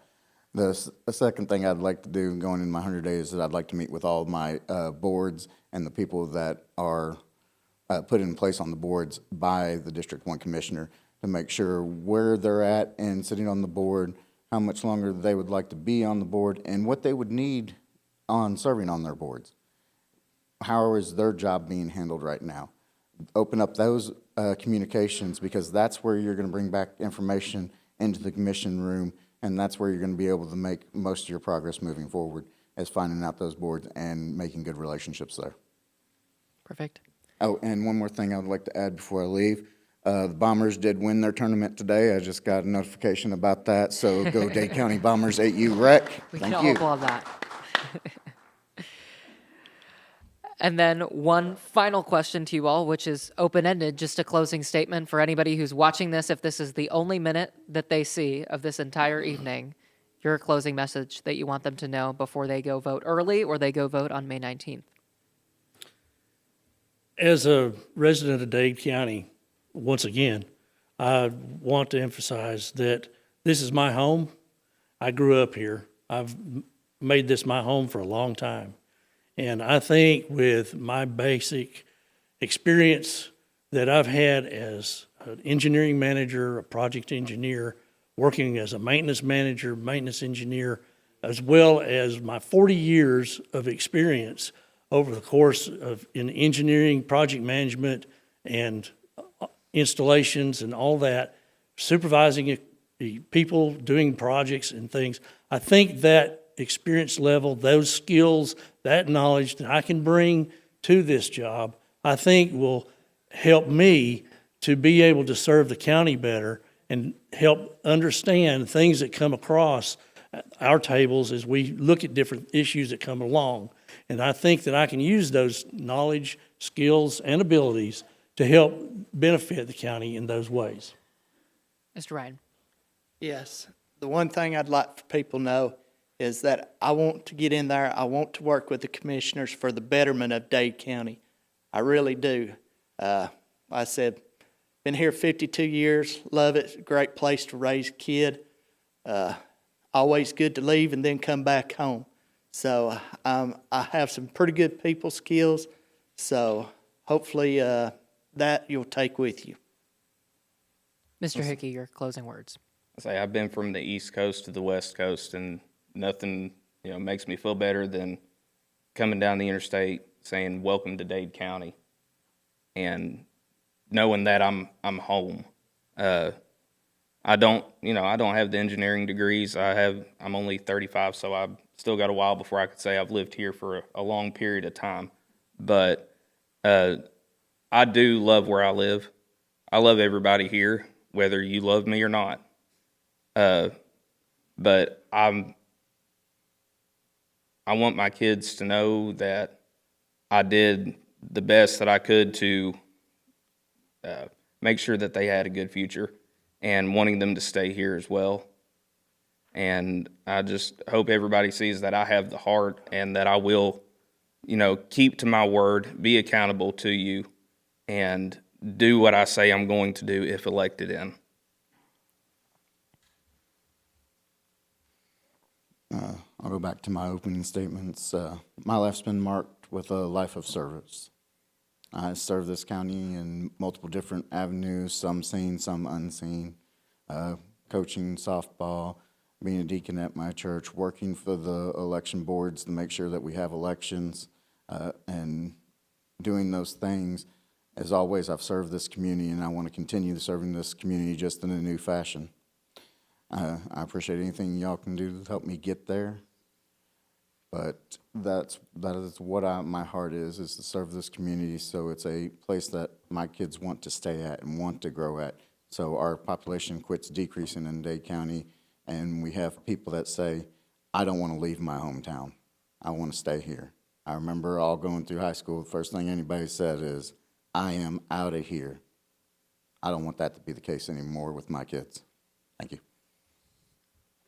Thank you all so much for being part of this debate here tonight for District 1 Commissioner. And of course, a reminder for everybody to get out there who's watching and vote early, or get out there on May 19th. So thank you all so much for being part of this. And I know we're fortunate to have both candidates for State House here tonight, and then also 2 of 3 candidates for State Senate. So I'm not sure where we are going next, but we will start that debate in just a couple of moments. So thank you all so much for being here.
Thank you so much to all of you for sticking with us. We are now going to move over to the State House District 1 race. And with us here tonight, we're fortunate to have the incumbent, Representative Mike Cameron, and also we've got Neil Howell with us tonight running in the Republican primary. I also do want to make a mention, obviously, people will only be voting in one of these primaries, but on the Democratic side, we do have running for State House of Representatives in District 1, Stephen Disbrow. So I want to make that mention as well. So first, just as we did in our county commissioner race, I'll give each of you 1 minute to give an opening statement. So we will jump into those. And if you want to start, Mr. Cameron, we'll go to you first. Thank you. Thank you, Logan. Hello, I'm State Representative Mike Cameron, and this position has been one of the great honors of my life to be able to serve the people of Walker and Dade counties. I grew up the first 5 years in Rossville area. My family moved to Lookout Valley, 11 miles north of here. I spent a long time there, had a lot of connections with Dade County over the years, and when I ran for office, I found out that a lot of people that I worked with in my career and also that I grew up with live in Dade County, and it's been an honor to be able to serve and be able to help the people of Dade County, and I'm glad to be here tonight. And thank you for being here. Mr. Howell. My name's Neil Howell. I live here in Dade County. I'm married to my wife, Leslie. We have one son. We live up on Sand Mountain. I'm a veteran of the United States Marine Corps, where I served for 4 years, did 3 tours in Iraq. Presently, I'm a farmer here in Dade County. Me and my wife operate 2 chicken houses. I decided to jump into this race just because I felt the call to serve again. It would be my honor to serve Dade and Walker County. Perfect. Thank you so much. And Mr. Cameron, why are you running for re-election, and what makes you the best choice for voters here in this district, District 1? Why am I running again? I think that the past 6 years I've done a lot of good stuff to help the county, not only legislation in Atlanta, but working in the counties, both counties, on projects like road projects, helping with economic development and other things. And I think my experience will help in the future. And this community and Walker County are kind of my heart, and I want to do all I can to help these communities. Mr. Howell. This is where I live now. My son goes to school here. I also think that my experience in the Marine Corps has given me just a different perspective on things and how leadership should work. We do need roads. I've worked on road crews growing up. I believe I've got some experience in that I could help. I would like to make this community better and help and assist in any way I can. And I just felt the call to serve. I think I'm the better person just because my body of experience in different areas through my whole life. And Mr. Howell, I'll stick with you for this next question. What is the top issue facing this district right now, and how will you address it if you get down to Atlanta? I think PFAS right now, all the problems with the water, that's probably one of the bigger issues right now. I'll tell you, I don't think any legislation needs to be passed right now giving any companies liability before we know exactly what the cost of that, is going to be if people are really sick, if they really did anything. That would be one of my top priorities. Secondly, just election integrity. And Mr. Cameron, to you. Water integrity is very important in both counties. In Dade County, we had some money in the federal budget to start working on bigger water mains and other things, but the water has got to improve in Dade County. Some of the lines are concrete and asbestos. They're older lines. They need to be replaced. Rossville, we had some money in the federal budget that got pulled out of the Big Beautiful Bill to replace the clay sewer pipes that are put in probably in 1940. So that is one issue. Another issue is mental health in our jails, and I've worked really closely with both sheriffs about people who can't get help at the state level with mental health because we closed the Milledgeville facility. And after several years of harping, we're starting to look at building a facility north of Atlanta to start getting these folks out of jail because our sheriffs and our jailers are not mental health professionals. And we've had a number of issues with both counties with people with mental health issues causing issues. And it creates an unsafe environment for both the people in the jails and also the people who work there. Thank you both. And jumping into jobs, I'll stick with you for this one, Representative Cameron. Georgia is consistently ranked a top state to do business. So what is your plan to bring more good-paying jobs to Northwest Georgia? One thing, I talked to Hans Funder, who works with, he and his father bought Gill Manufacturing sight unseen about 6 years ago. They love the quality of life here. They're from Germany. They work for BMW, but they love this area because of the quality of life. I want to emphasize the quality of life here. Now, we've done some things, for example, to run water lines. I worked with my partners here to get a bigger water line to run to Trenton Pressing, so they had more water and adequate water. But we need to sell our communities. Both sides of the mountain are great places. We have GE Roper over on the other side of the mountain they expanded with a $118 million expansion because they believed in this community and they believed in the workforce. Both sides of the mountain, people work there. So I would keep emphasizing those things. And to you, Mr. Howell, just how you want to bring more good-paying jobs to here in Northwest Georgia. We want to bring more good paying jobs, but we want to make sure we're not following a California model. California claims to be the best state for business also, and my mother always had a saying, Georgia didn't try anything till California had and it failed. So I think we need to really consider which businesses we're bringing in here more carefully. We need data centers, but I don't know if the state of Georgia needs a plethora of data centers. I don't know if this area definitely doesn't need any data centers. There's talks of casinos being put up in Northwest Georgia. I think that's a terrible idea. We don't need big, ugly buildings messing up our mountain views here. I would be real careful about what businesses we let in here. I just wouldn't let anybody come in. And speaking of data centers, I know from talking about it this week, we've got almost 200, or more than 200 rather, already here in Northwest, or here in Georgia in total, and 3, I believe, in the Dalton area as well. Do you support expanding state incentives to recruit industry? Why or why not?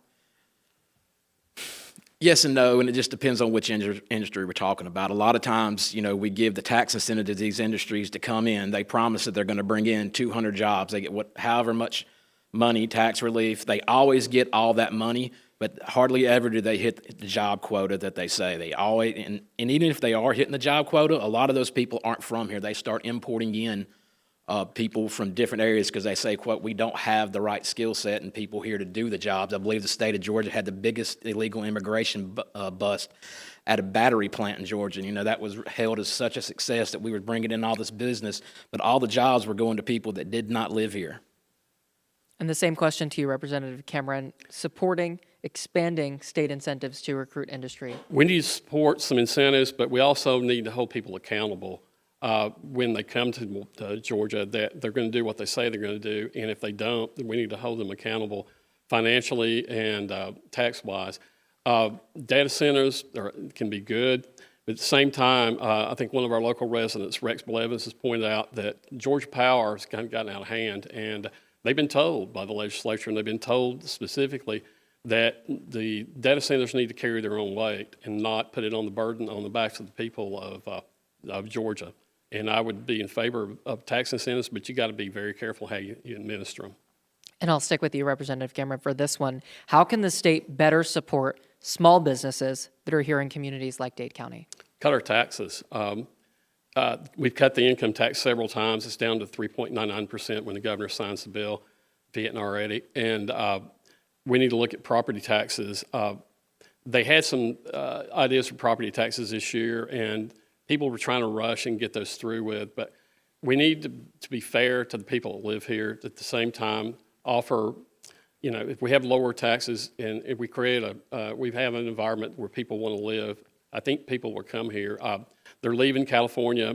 The one thing around Atlanta is they're coming to Georgia, but they're bringing some of their California values with them, and it's not the same thing as Georgia. I mean, people up here have a way of life that's been going on for generations, and we want to preserve that way of life. Mr. Howell. What was the question again? That question is, how can the state better support small businesses here in communities like Dade County? Just get out of the way. Cut regulation. Make it easier for you to function. Cut taxes. It's pretty simple. And you both have now touched on this in both of your last two answers, cutting taxes. So do each of you support lowering and eliminating the state income taxes? Why or why not? I support it absolutely. I'd prefer to go with property tax first. I think our founding fathers would roll over in their graves if they knew that how their government's going to get money. Hey, we're going to charge you for the property that you own. I think they might start hanging people on the spot if they knew that. Income tax, I believe when it was originally put into place, I forgot which war it was, but it was supposed to be temporary. I believe that you should only pay taxes when you purchase something. And Representative Cameron. Assumption is a good idea. We tend to overtax people. The property tax ideas that they had this year, they tried to rush them, and not all, one size doesn't fit all. We need to get rid of property taxes. The last night of session, I stayed over. I don't usually stay over. I usually drive home, but I stayed at a hotel, and the gentleman on third shift, he says, "You know, I own my house, but I really don't own it because if I don't pay my property taxes, they can take my house away from me." And that should never be in America. That should never, ever be. We've got to lower the income tax, and we have a plan to lower it further in the next few years. But again, if you impose another tax to cover that tax, do we create a situation in Georgia or in the border areas there where people decide to go somewhere else to shop? Like in Dade County, do they go to Lookout Valley? They go to Alabama to shop. So you got to balance them. And my next question, I'll stick with you, Representative Cameron, for this one. What is your plan to help families who are dealing with rising costs? And that includes, right now, we certainly all feel it, not just housing, but groceries and fuel. Groceries and fuel. We suspended the gas tax for 2 months. We have done that before. But we've also got to look at the taxes that people are paying, the sales taxes and all the different taxes people are paying. I would be an advocate for lowering taxes where we can, lower taxes. The people that are buying groceries have a hard time right now, but the transportation, the fuel costs, that's what's feeding a lot of things right now. It's feeding a lot of higher inflation with cost of food and cost of supplies and the cost of labor. It's a vicious circle, and we've got to get that under control. And I understand the war and what's going on in Iran, but we've got to come to some point where we're getting our gasoline or the oil back where we can lower those prices. There's just no way around it. Mr. Howell, the same question to you, what would your plan be to help families dealing with those rising costs? Cutting taxes, but I try to attack that a little differently. The state of Georgia raised their budget this year. They continue to spend more money. There's basically slush funds for people down there. Certain people's friends get paid off. I would attack it by trying to get to a fraud, waste, and abuse at the state level to quit, just basically pay-for-play schemes that are going on down there. That would be a big start, so it would be easier for the state to cut their taxes. They wouldn't need as much money. I mean, the state of Georgia had a $14.6 billion surplus budget this year. That's a lot of money. We could give that back to the citizens. They did give a little bit back to it. I think it was more like crumbs. But there's some things that can be done like that, I think, that would actually get to the people faster than just regularly lowering our taxes. It would get back to us faster, really. But just fraud, waste, and abuse at the state level. And Mr. Howell, I'll stick with you for this one. We've talked a lot about both property and income tax here, but on property tax, how should the state deal with the rise of property assessment values? Well, the state, the counties kind of administer that, but me personally, I think they should do away with it. Of course, that would mean we'd have to raise a tax somewhere else. A lot of people don't like that, and it can get tricky. The best thing that the state could do is just stop spending money. I think that would be the best thing to help lower. It was property taxes, correct? To help lower property taxes. State stopped spending as much money, they wouldn't need as much money. And Representative Cameron, Well, the same we're question. trying to freeze property taxes right now, freeze the assessment level at like 3%. We had a bill to eliminate it, and we couldn't get 120 votes in the House to put that on the ballot. Then we had another bill that went to the Senate. They voted it down. And then finally, at the very last minute, we had a bill, SB 33, that we put language in there to cap the increase at 3%. That bill that they passed, that they needed like 3/4 majority to pass, that was just for show. They put that out there. They knew it wasn't going to pass, but they put that out there so they could come back to the constituents and say, hey, we tried, but it's the Democrats' fault. No, it's 2/3. We had to have 120 votes, and we didn't have 120 votes because, frankly, the Democrats didn't want that to go on the ballot because they thought it hurt John Ossoff in re-election this fall. That's why. Any other response on taxes? No. Well, thank you both for that. So let's jump into education. So I'll just start with you, Representative Cameron, for this. Moving forward, what changes, if any, would you support in Georgia's public education system? Well, one we did this year is that we eliminated cell phones in schools, and I had the pleasure of going over to Chattanooga Valley Middle School last year and talking to them about the fact that we eliminated them to the 8th grade. But eliminating the cell phones, children are going to have to focus on learning now instead of talking to each other. And I heard that from a teacher over at Chattanooga Valley Middle who said kids are talking now in the cafeteria, and they're doing stuff like that. But we've also put up school choice, and we need school choice. But we also need to hold some folks accountable for like high absence rates in schools.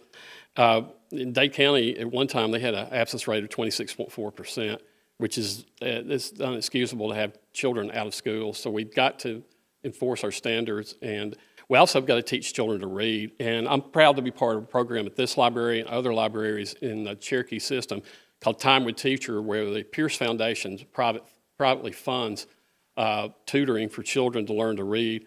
And we also are going to hire 1,300 tutors K through 3 this coming year and the years to come to just work on tutoring, learning how to read, because if we don't read, the children will end up getting in trouble, and it de-escalates from there.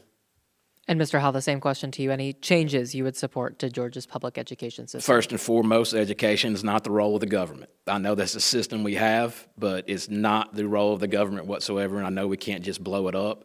One thing I would change is I would get the computer systems, for the most part, out of the schools. I have a son. We try to limit his phone time and keep him off stuff. We send him to school. What do? We put him right back in front of screens. That's not the way little boys and little girls should be learning.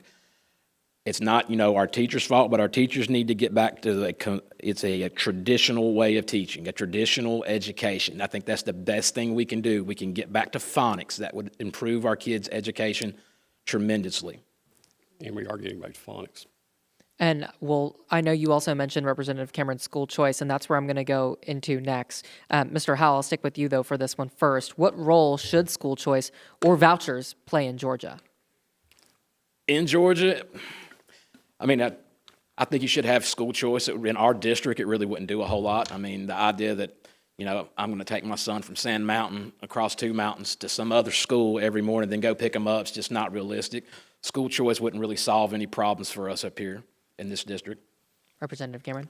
Well, we've got to do something to shake up the education system where right now people don't have a choice. And he's right about Dade County. There's no real choice. You've got several schools in Dade County, but and as far as you go south, there are choices. And children shouldn't be going to low-performing schools. And if they're going to a low-performing school and there's another school they want to go to, they should have that privilege to go there and take their state money with them. And next question, talking about money, do you support increasing teacher pay or additional funding for those schools, particularly those that you mentioned are low-performing? We have increased teacher pay, and we have fully funded education, but increasing teacher pay, you can't just increase teacher pay and say that's it. You've got to have some kind of standard where you say, if we're increasing teacher pay, we need to see production, we need to see output in schools. And we do need to pay teachers because teaching's hard, and many teachers get into a situation where they're raising kids now in addition to teaching. Mr. Howell? What was the question one more time? I know it's about schools, but. Your stance on increasing teacher pay or just additional funding in general? If it was needed, yes, I'm okay with it. Teachers have a very hard job. Like Mike said, a lot of times you're getting in a situation where teachers are raising the kids, but I think a lot of times now kids get passed along, to meet those metrics or whatever. Hey, we got to have a certain percentage of kids that's graduating doing this or proficient in this. They get passed along. There needs to be some accountability. And if the teachers really aren't teaching, I don't know that they should be getting those raises. And last question for you all on education.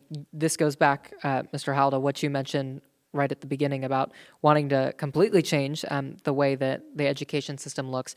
How would you support giving parents more control over public school education? Absolutely. It's my kid. It's not the school's kid. It's not the state's kid. It's not anybody else's kid. That's my child.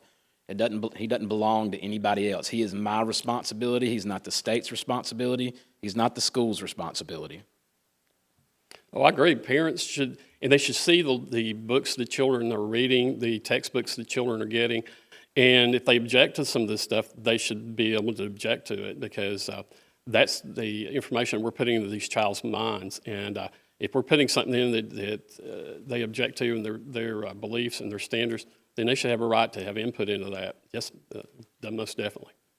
And that wraps up our questions on education. Moving next to healthcare, Representative Cameron, I'll start with you for this one. What is your plan, if reelected, to improve access to healthcare in rural areas? Well, one thing we've done this year is down in middle South Georgia, there is not access to optometrists. There's people are having to go to Florida or Alabama. We're putting a school of optometry at the medical school of Georgia, where people have access to this. But we need to, we're trying this method. It's called what we're doing. We're certificate of needs. What I'm talking about. We try to make people qualify for health care instead of putting people out in the field where they thrive. We had a case in Augusta a couple of years ago when I was on the special committee on health care where a young lady wanted to take a van and go out in middle Georgia and offer OBGYN services, but she was voided because the hospitals said, no, we don't think that's good for competition. We need to put people out there and clear the way and get out of the way of health care in Georgia and let people who want to practice health care in a certain area practice without encumbrance. And Mr. Howell, your plan to improve access to health care in rural areas if you're elected? Get the government out of the way. You know, having certificates of need is good, but competition is good too. I think if the state of Georgia would just get out of the way, that would work itself out. And I'll stick with you for this one. Do you support expanding Medicaid here in Georgia? Why or why not? To who? In general, just supporting In Medicaid. general? Not really. No, I don't. Again, it's another government program. Government needs to get smaller altogether. Representative Cameron. No, and I made this statement, and I made some people real squeamish when I made it in Atlanta. Medicaid, having insurance doesn't necessarily improve health outcomes, and Medicaid is a prime example. I worked for a company in Chattanooga, Blue Cross Blue Shield of Tennessee, and we had a program called TennCare, where a lot of folks hooked up to Medicaid, and it didn't improve health outcomes. It just gave them access to care, but it really didn't improve their care at all. So Medicaid is sometimes you can just pour money into Medicaid and you don't see the results. And you mentioned this already a little bit earlier, Representative Cameron, when talking about the jails and mental health. What should the state of Georgia do to improve access to mental health care, especially for patients in more rural communities? Well, and I've been harping about this for a long time with Commissioner Tanner, is they're going to build a 400-bed facility north of Atlanta on some land they own, but they've let this get so far to the point where we've had issues where people have gotten hurt, like in Dade County Jail a couple of years ago, a lady was mentally ill and she got in a fight and broke her hip, and the state of Georgia wanted her to come back to Dade County and be in a jail cell with a bed. And I'm like, no, we're not doing that. That day I probably made 35, 40 calls and chewed some people out because we need these people. They're human beings. They may have committed a crime, but if they're mentally ill and they got mental problems, we need to treat it. And a jail is not a place to treat them. They've tried the model around Atlanta where they have put mental health facilities within jails, and I just don't think that's a very good idea. We need those separate. Response from you, Mr. Agreed Howell. on it needs to be separate. There are people that are mentally ill that do not need to be in jail, but I think we need to start with going back. I believe it was the Obama administration is the one that shut down all the mental institutes here in the state of Georgia that came out, and I don't think it wasn't a law, but they claimed the DOJ said it was unconstitutional what we were doing here in the state of Georgia. I think a good starting point would be to go back and try to reverse that so we could have those mental institutes again. And that has happened with the court order. And next question for you, jumping back into some infrastructure and transportation questions that I know a lot of our local candidates were talking about as well. Mr. Howell, I'll start with you for this one. What are your priorities when you look at the state budget for transportation funding in this particular region? We need more of it. We need to be able to pay more roads. I know everything's very expensive right now. And just going back to the budget, that's one of our main jobs. I think a lot more could be given to the transportation section if there wasn't so much, I'm just going to call it fat, or people getting paid off. I know it happens. There's contracts that get given out. It's not right. I mean, we had $14.6 billion budget again this year. Where's that money really going? Is it going to help improve our roads? I don't think it is. And And Representative I Cameron. work on a lot of roads around here, in both counties. There are problems with getting things fixed. We've had problems up at the top of 136. We had a gentleman almost get hit by a 18-wheel truck. And I had to make pictures. I had to climb down in there because the chassis of the 18-wheel truck was in a tree. And when I took that picture and sent it down to GDOT in Cartersville, they go, "Oh my." I'm like, "Yeah, oh my." Someone almost got killed here. So we've got to spend the money in good places here that need it. We need to stripe the area around the old courthouse because no one really thought about that when they were remodeling the courthouse. And we've got to stripe that road and slow the traffic down there. Somebody's going to get hurt or get killed there. But there are other roads. 157, when you turn off of 136, the sides of the road are caving in. And I'm on these people constantly, and they hate to see me call because I'm constantly on them about what are we going to do to fix this road? What are we going to do to fix this or that? I would start with putting a sidewalk by Dade County High School where them kids get out and have to walk down 136. I think that's a pretty dangerous situation. And there's supposed to be some work done there several years ago, and it hadn't gotten done yet. And Mr. Howell, I'll jump over to you for this next one. How should the state support rural infrastructure? Again, we talked about this with our local candidates, supporting infrastructure like both water and sewer systems. That's a tough question. Water is a big issue. I don't know that we have enough of it here. We don't have enough access to it. We could go back to a bad survey and believe it was in 1880 that might resolve that. But sewers, I mean, it seems like all the answer to this is like raise taxes to me. It's just all about money. Maybe instead of the state wasting as much money as they do, they could give that money out to local places like this that need the money. That way they could have the work done. A response to that, Representative Cameron? One thing, the sewer authority, water authority over here, several years ago got some new pumps to pump water in, but they didn't get a filter.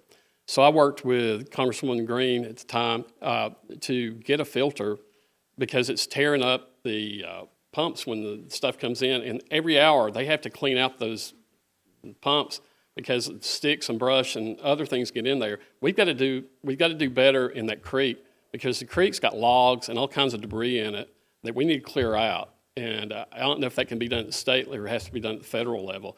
But we need a more regional approach to water because these small water authorities can't do very much on their own. And we've got to look at creating something that's better, and we got to look at the debt too, because I believe probably both sides of the mountain have considerable amount of water debt, and they're not going to be able to function like that forever. All right, we're going to jump into talking about public safety and support for law enforcement. I'll stick with you to start this off, Representative Cameron. What policies would you support to reduce crime while also protecting individual rights? Well, number one, to reduce crime, we've got to educate our children so they can read so they're not out committing crime. We've got to get out here with our law enforcement people. With Dade County being right here on I-59 and 24, they see a lot of crime. They see human trafficking. They see drug smuggling. And we're fortunate that we have a really good sheriff's department in Dade County and one in Walker County. But the one in Dade sees a lot of folks come through here that are smuggling drugs, that are smuggling people. And we need to support those people in the Georgia Highway Patrol in their efforts to combat that. And I do. Mr. Howell?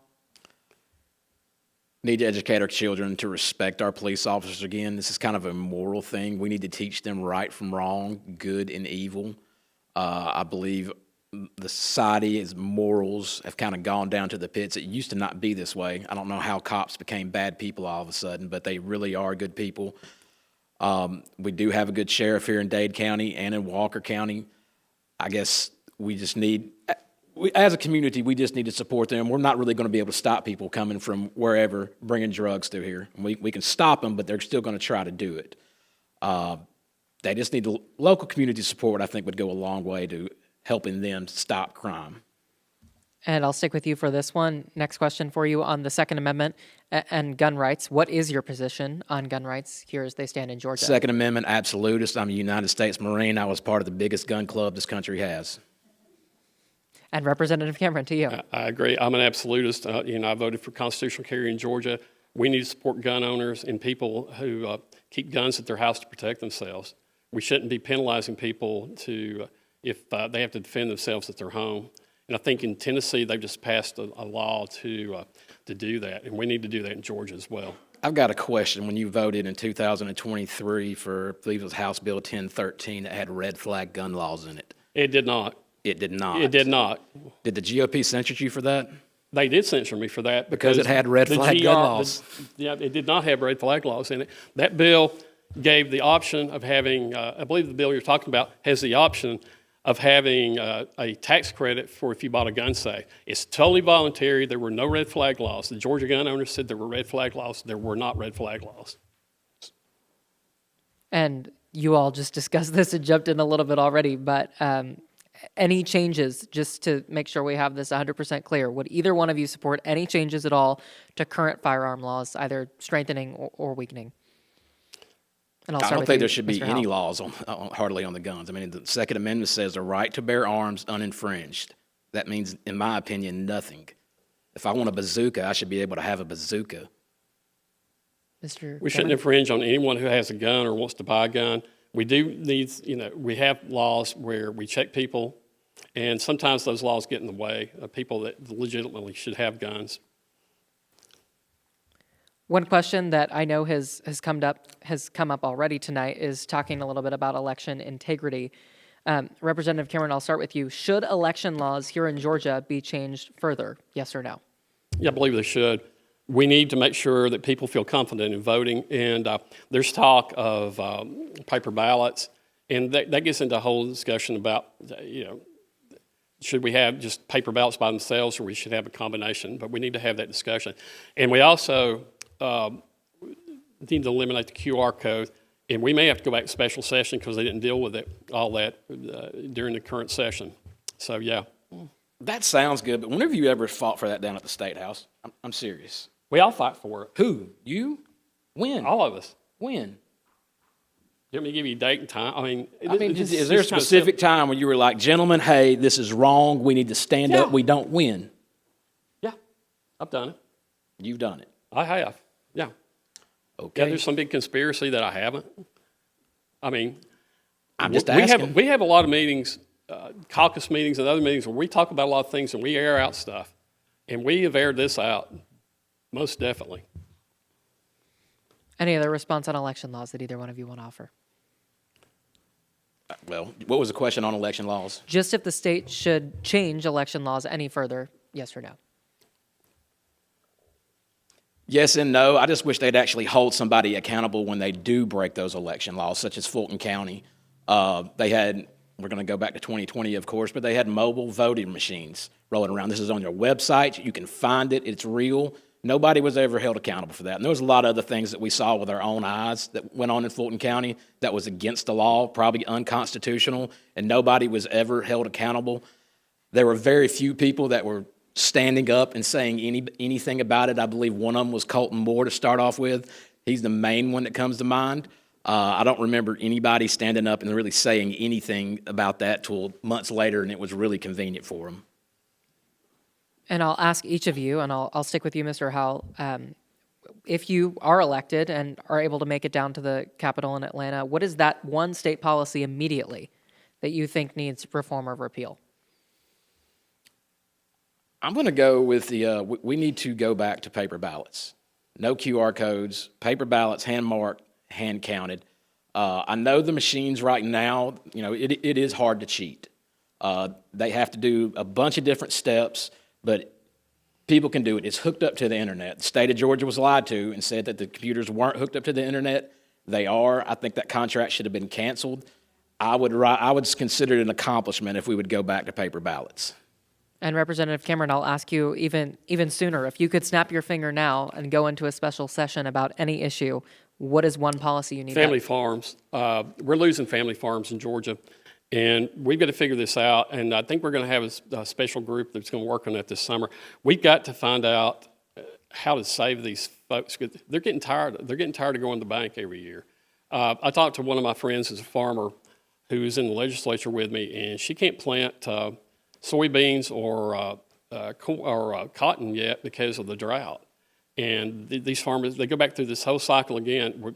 We're having drought, then we have fires, then we have hurricanes. I mean, it's becoming much more difficult for farmers to survive. And I'll stick with you for this next one because it's a perfect transition. Talking about farmers, what specific policies would you push to support rural counties, especially those farmers like here in Dade County? I would look at taxes and the taxes that we impose on farmers, and how can we support the farmers in what they're doing. One of the things is to keep foreign entities out of our farmland, and we passed a bill a couple of years ago to do some of that. We probably need to revisit that and we need to toughen that law, because we need to support American farmers, and these corporate farmers that buy in and try to take over are running some of our other farmers out of business that have been in business a lifetime.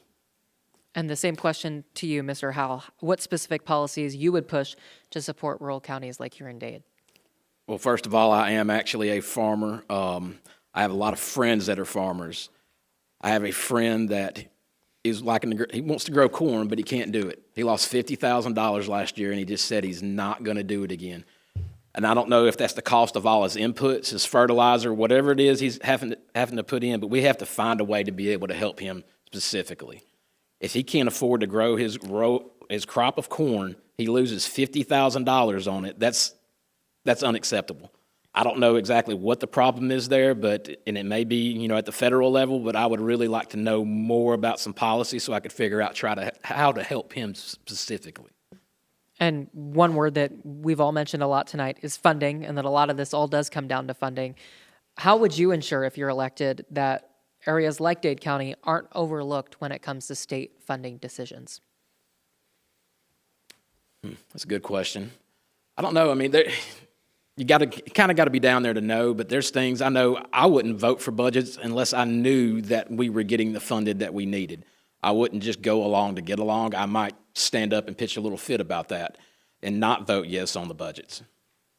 And Representative Cameron. Well, the way the budgets are, we all have little subcommittees. I'm on Human Services, and there are other people that deal with other parts of the budget, and then we all come together in appropriations. You have to look at the whole budget. You've got to be able to advocate for your area and be able to work through the requests you have for your area.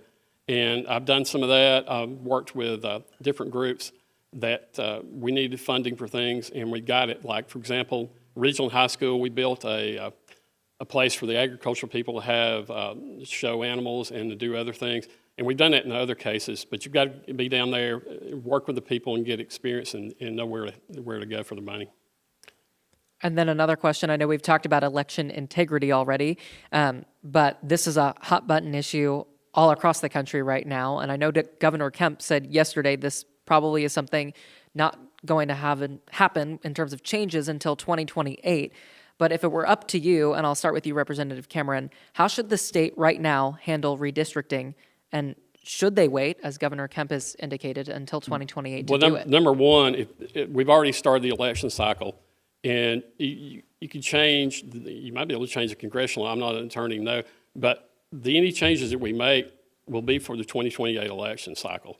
The state house and those things, those would be for the state, because we already qualified candidates for the races now, and you can't just go back and say, oh, you can't run now, we're redistricting, you can't run. So congressional districts, that's another question, and I don't have the answer for. Whether we could do that. I don't think we can do that now for 2026, but for 2028, we definitely need to do that. And I'll just ask you a follow-up because I know Tennessee is headed back to Nashville, those lawmakers, to address this come Tuesday. Is that something, if there is a special session, if the governor were to call that you would support to deal with this now? I'll support special session, and I'll support doing it. It's just that what we end up in is getting in a legal battle that slows everything down and stops the election process, and we don't want to do that. And then I'll ask you, Mr. Howell, the same question, how the state should handle this redistricting issue that's come up late here. Well, I definitely think they should wait till these primaries are over because it could change some things in the local primaries potentially. I'd support it, absolutely. Everybody else is doing it. Tennessee's doing it. Alabama's doing it. I think Florida's getting ready to do it. I think it would be the right thing to do. The other side's doing it. We should play, all play the same game. Absolutely, and that's the last question on that one. Let me move over to some of our last questions. Some of these I know you all have already talked about, so these can just be simple yes or no's. But I know you, Mr. Howell, especially have addressed this. Thoughts on lowering state income taxes, yes or no? And we can go either direction first here. Absolutely. I don't think we should really be paying any income tax either. We get taxed to death. Everywhere we go, we wake up basically and start paying taxes. I agree, but you got to be able to pay for government. And I agree that we need to shrink government, but we've got to be able to pay for the services that the income tax will pay for and dropping it. We also addressed earlier more state incentives. Where do you all stand on just yes or no, more state incentives when it comes to job creation, especially in places like here in Dade County? Yeah, you can have incentives, but you got to be careful with the incentives you issue out that you're just not handing candy out and you're not holding people accountable that come in here. And we got to be selective in how we do it. I'm just going to be a hard no for right now until it kind of gets under control, because there's big businesses coming to the state of Georgia everywhere, and they're getting the taxpayer money. They're taking up our resources. They're using our energy, and the taxpayers are left holding the bag. For the time being, I think the state of Georgia has enough industry here that is planned to come. We don't need any more until we can get a handle on our tax situation and actually get the residents, our constituents, to actually get something in return. And then lastly, we talked a little bit about Medicaid earlier. Should the state, Mr. Howell, I'll go to you first, take action to limit rising health insurance premiums? Yes or no? No, I think the government should get out of the way altogether. Representative I Cameron. agree. The government gets in the way, and you can actually rise healthcare costs and healthcare premiums by taking action. And I suggested that back when I was on a special committee for healthcare, and people were like, "No, you can't do that." Yeah, you can. You just have to have the will to do it. And now we've reached our final portion here, so I'll go to you, Representative Cameron, first for your closing statement. If voters, again, as I said earlier, only see this 1 minute, what do you want them to know? Number one, thank you for the honor of serving the last 6 years in the Georgia General Assembly. It's been an honor of a lifetime. This job's not about me. It's about serving the people of Walker and Dade counties, people that I grew up with, people that I know, and I want to keep doing that and keep doing the important work. I believe that I've earned that chance, and I want to keep doing it, serving you, helping you. My car this year, I've done 3 oil changes already, and I'm on my way to the 4th pretty soon. I'm out all over this district every day, seeing people, talking to people, working with people, and I want to keep doing that. And Mr. Howell, your final response. May the 19th, I'd appreciate your vote, or during early voting, if you're looking for somebody different to go down there who's not going to say yes to everything, not vote yes on every budget bill, not do exactly what leadership wants, be independent, stand on his own 2 feet, I'm the guy that you want to vote for. Thank you all so much both for being here this evening. We appreciate your time. Thank you to all of you for sticking with it and staying engaged. And if you're watching at home, we appreciate it as well. We will do one more and go over to the state house race in just a moment. One other thing, or we're state senate race rather. And one other thing that I just want to make sure we mention once again is obviously people will be voting in just one of these primaries, but also make a mention of the Democratic candidate, which is Stephen Disbrow in the state house race. And we'll jump over to that senate race in just a couple of moments. Thanks so much for sticking with us all. Thanks.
I need to announce that Lanny Thomas, he was elected for a 53rd Senate race seat. He had prior engagements this evening and couldn't change his schedule, but he is on the ballot. He is the incumbent, and he said he would appreciate your votes. Thanks. Thank you so much. And we had that mentioned there. And another thing to mention, obviously, people will only be voting in one of these primaries, but also just like the last time, want to make a mention for this state Senate District 53 seat that on the Democratic side, there's just one candidate running, and that is Jack Ziblett. But with us here right now, we have two Republican candidates. And Denise Burns and Blake Ellsbury, thanks for sticking with us the whole night. If you're watching still, congrats, you're still awake, you've made it. And thank you to everybody that's still in the room. So these questions, if they sound familiar, these are similar to the questions that we posed to the state House representative candidates as well a little bit earlier. So first, we'll start with you, Mr. Ellsbury, just what you want voters to know in a 1-minute opening statement as they head to the polls early or on May 19th. Yeah, my name is Blake Ellsbury. I live in Rock Spring, Georgia. Married this year be 20 years. I have 2 children, my son Will and my daughter Sarah Catherine. I currently am regional director for my company, and I work with counties and cities across the state of Georgia on helping them save money on their roadways. A little bit of my background, I have a background in local government, legislative policy, health care, and critical care, and Department of Corrections. And so that's a small snippet. And Ms. Burns, to you, your opening statement. Hi, I'm Denise Burns. I live in Catoosa County. I have been married to my husband, Mike, for 31 years. I am a homeschool mom to 4 now mostly young adults, late teens and 20s. We homestead on family land.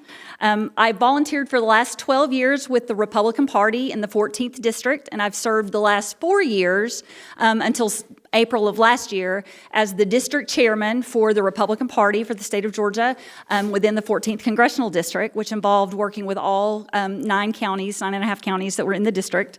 I'm in this race because I'm tired of watching our reps and senators allow Metro Atlanta to dictate statewide policy without taking rural Georgia's concerns into consideration. I will be a strong voice for small farmers, small business, and pro-family policies. Thank you both so much. And Mr. Ellsbury, I'll come back to you. What is the top issue that you believe is facing this District 53 right now, and how will you address it at the state capitol in Atlanta? Taxes. Taxes. I think income tax, property tax, that whole situation is bad. I'd like to see the state go through with their promise on doing away with income tax. You know, we saw the bills, House Resolution 1114, House Bill 1116 on the property tax side. You know, property tax is a big issue.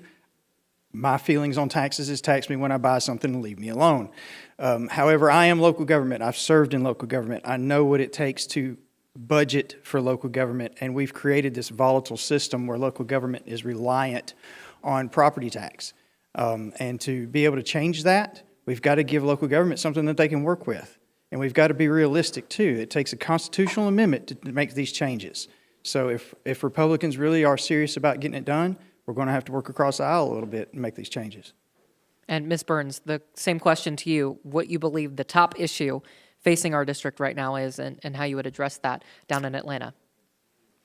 Extraction of resources, essentially, and that includes the taxes that we pay and the fact that they look at our way of life and try to find ways to disrupt it and remove the generational wealth and the heritage and the traditions that we have typically enjoyed as we raise our families for all of us that have lived here all of our lives. They've made it so attractive through giving other folks tax incentives to move here that they have overburdened local residents and citizens at the expense of the folks that they've drawn here who don't vote like us, who don't think like us.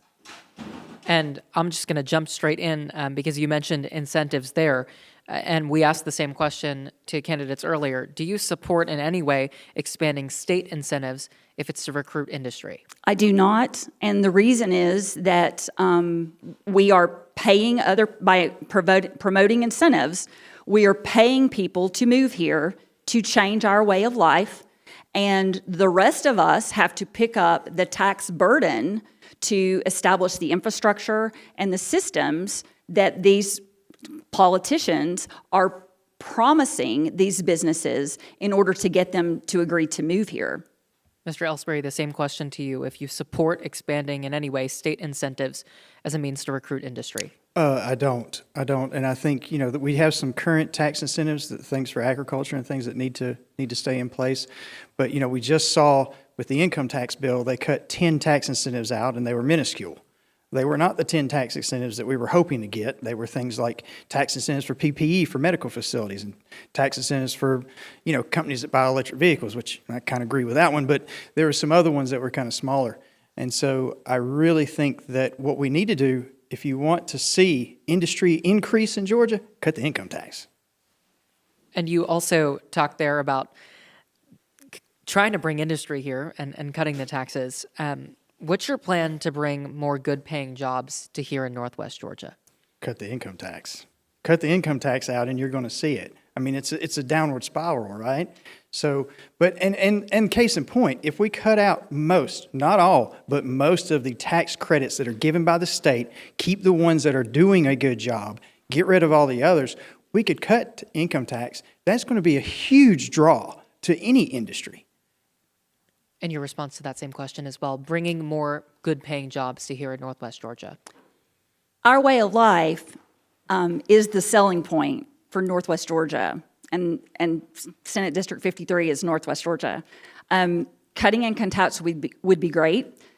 Cutting subsidies to other industries like Hollywood and the music industry would be a huge bonus, because that is money coming out of these are not tax credits in the way that these companies are paying lower taxes because they do business here. Taxpayers in Georgia are actually subsidizing. They are writing checks to Hollywood, to the music industry, to any form of entertainment that chooses to have an office here and have some sort of little label at the last screen on the credits saying that it was filmed in Georgia. If we do away with a lot of the carve-outs that Atlanta has placed on different industries to draw those industries here, we could easily drop our income tax, match Florida and Tennessee with no income tax. And industry is already flocking to the South because of our way of life, because of our freedoms here, for lots of reasons. Regulation and taxation impede growth everywhere they're in place. One of the questions you mentioned, industry flocking to southern states, and one of those being particularly here in Georgia compared to the states that are neighboring us here. 212 is the number, as of my last check about midweek this week, of data centers that are all around Georgia. Not as many in Northwest Georgia right now. Praise God. But 212 across the state. If either of you are elected, what stance would you take when it comes to whether it's incentives that would recruit them here or any kind of regulations? Is that my question? Yes, and I'll I start with you. absolutely would discourage any county within the 53rd district and outside those borders to put a stop to data center construction as best as you can. Whitfield, I know, has a couple, 3 underway over there, but the rest of us are battling water issues, and those data centers extract water from a water table that is already overtaxed, pardon the pun, because of the residential development that we have going on here. We're not saving anything for any other industry that we might want to draw here. And data centers are not great paying jobs. They might pay well for construction, but once the construction is up and running, those buildings are not full of people who are earning more than the median income than we earn in this part of the state. I cannot think of a thing that we should have. We should absolutely positively try to outlaw the data centers as best we can, shut them down. We've gotten to this point in American life without a data center on every corner. They will be used to control us via a social credit system before we know it. Let's impede that process as long as we can. Mr. Ellsbury, the same question to you on any action you would take on data centers if you're elected. So we need to be honest about data centers. What's pushing data centers? AI. It's not going away. The second issue that's pushing data centers is the fact that they are a huge property tax golden goose for local governments. Bottom line, there's a county right now that's fixing to get a huge data center, and with the revenue, projected revenue from those property taxes, they'll be able to cut property taxes for all their citizens in their county by half. That's a huge issue. You want to slow the push of data centers? Do away with property tax. Set up some strong regulations when it comes to what they have to do as far as our infrastructure and the resources that they're pulling from us. And there's a real serious concern about the cooling systems and the situation that the PFAS may come out of as well. So those are definitely things we need to look at.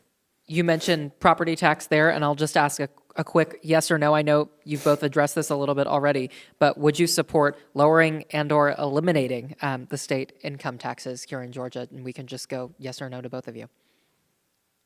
Yes. Yes.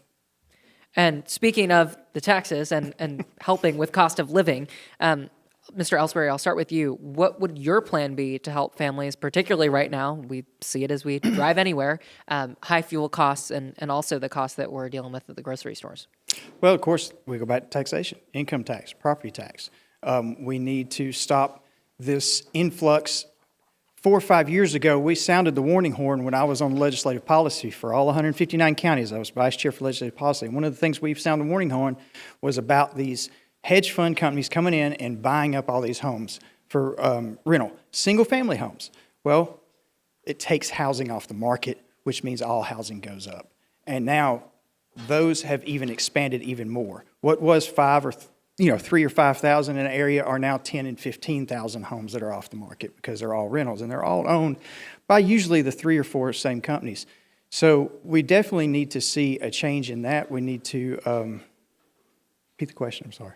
This question was just helping families dealing with rising costs, especially what we see at the grocery store, but also at the Yes, pump. that, and we also need to be honest about the legislation that's passed. The income tax legislation, while it was great, it cut the amount to 4.99%. It did not cut it to 3.99%. 3.9 is in there, but that only happens if the state meets certain thresholds. It also set up a L-host, which is great for counties, local governments, because they can set up another sales tax to roll back millage. However, that sets a tax on everything, including fuel, unless it reaches over $3 a gallon. So I think when we have these conversations about legislation that's passed that's supposed to help folks, we need to be honest and upfront about what was able to get through, what didn't, and really the nuances of it. Thank you so much. And the same question to you, Can you Ms. repeat the Burns. question? Yes, the question was your plan to help families dealing with rising costs, particularly obviously sticking out to us right now that we're seeing at the pump and also in the grocery store. Well, I mean, Georgia has suspended the gas tax, and, gas, oil is a global commodity, and there is a conflict going on in the part of the world right now that is complicating the flow of that precious commodity. So I'm hopeful, and I realize that's not a strategy, but I am hopeful that as that situation hopefully comes to an end, and alternative transport routes become more easily accessible, the United States is going to see an overall drop in the cost per barrel of oil, which will automatically begin to show some relief. We saw that a couple of weeks ago when the Strait opened. A lot of that out of the control, of local legislators. Blake touched on housing, and we definitely need to restrict, outlaw, and prohibit private equity companies from buying up residential housing tracts and turning those into rental properties. We also need to somehow incentivize local farmers and those holding farmland, whether or not it is in use at the moment, to be able to grow more food locally and remove barriers that consumers might experience in buying directly from people who are growing food locally in a community. That would take a lot of trucks off the road and lower the cost overall. Thank you both. And I know we've addressed this, and this will be our last question when it comes to taxes. And I'll stick with you, Ms. Burns, for the start of this one.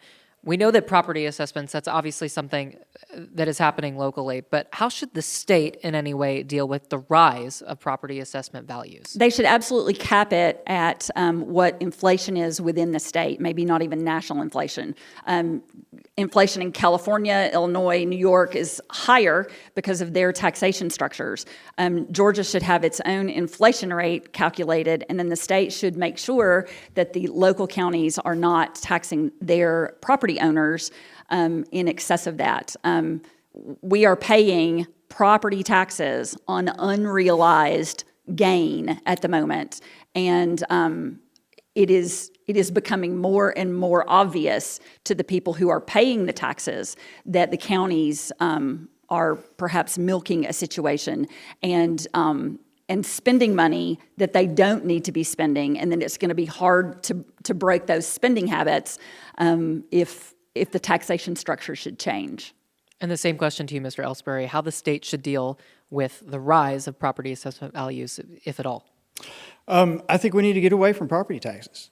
But we got to work with our local governments to do that.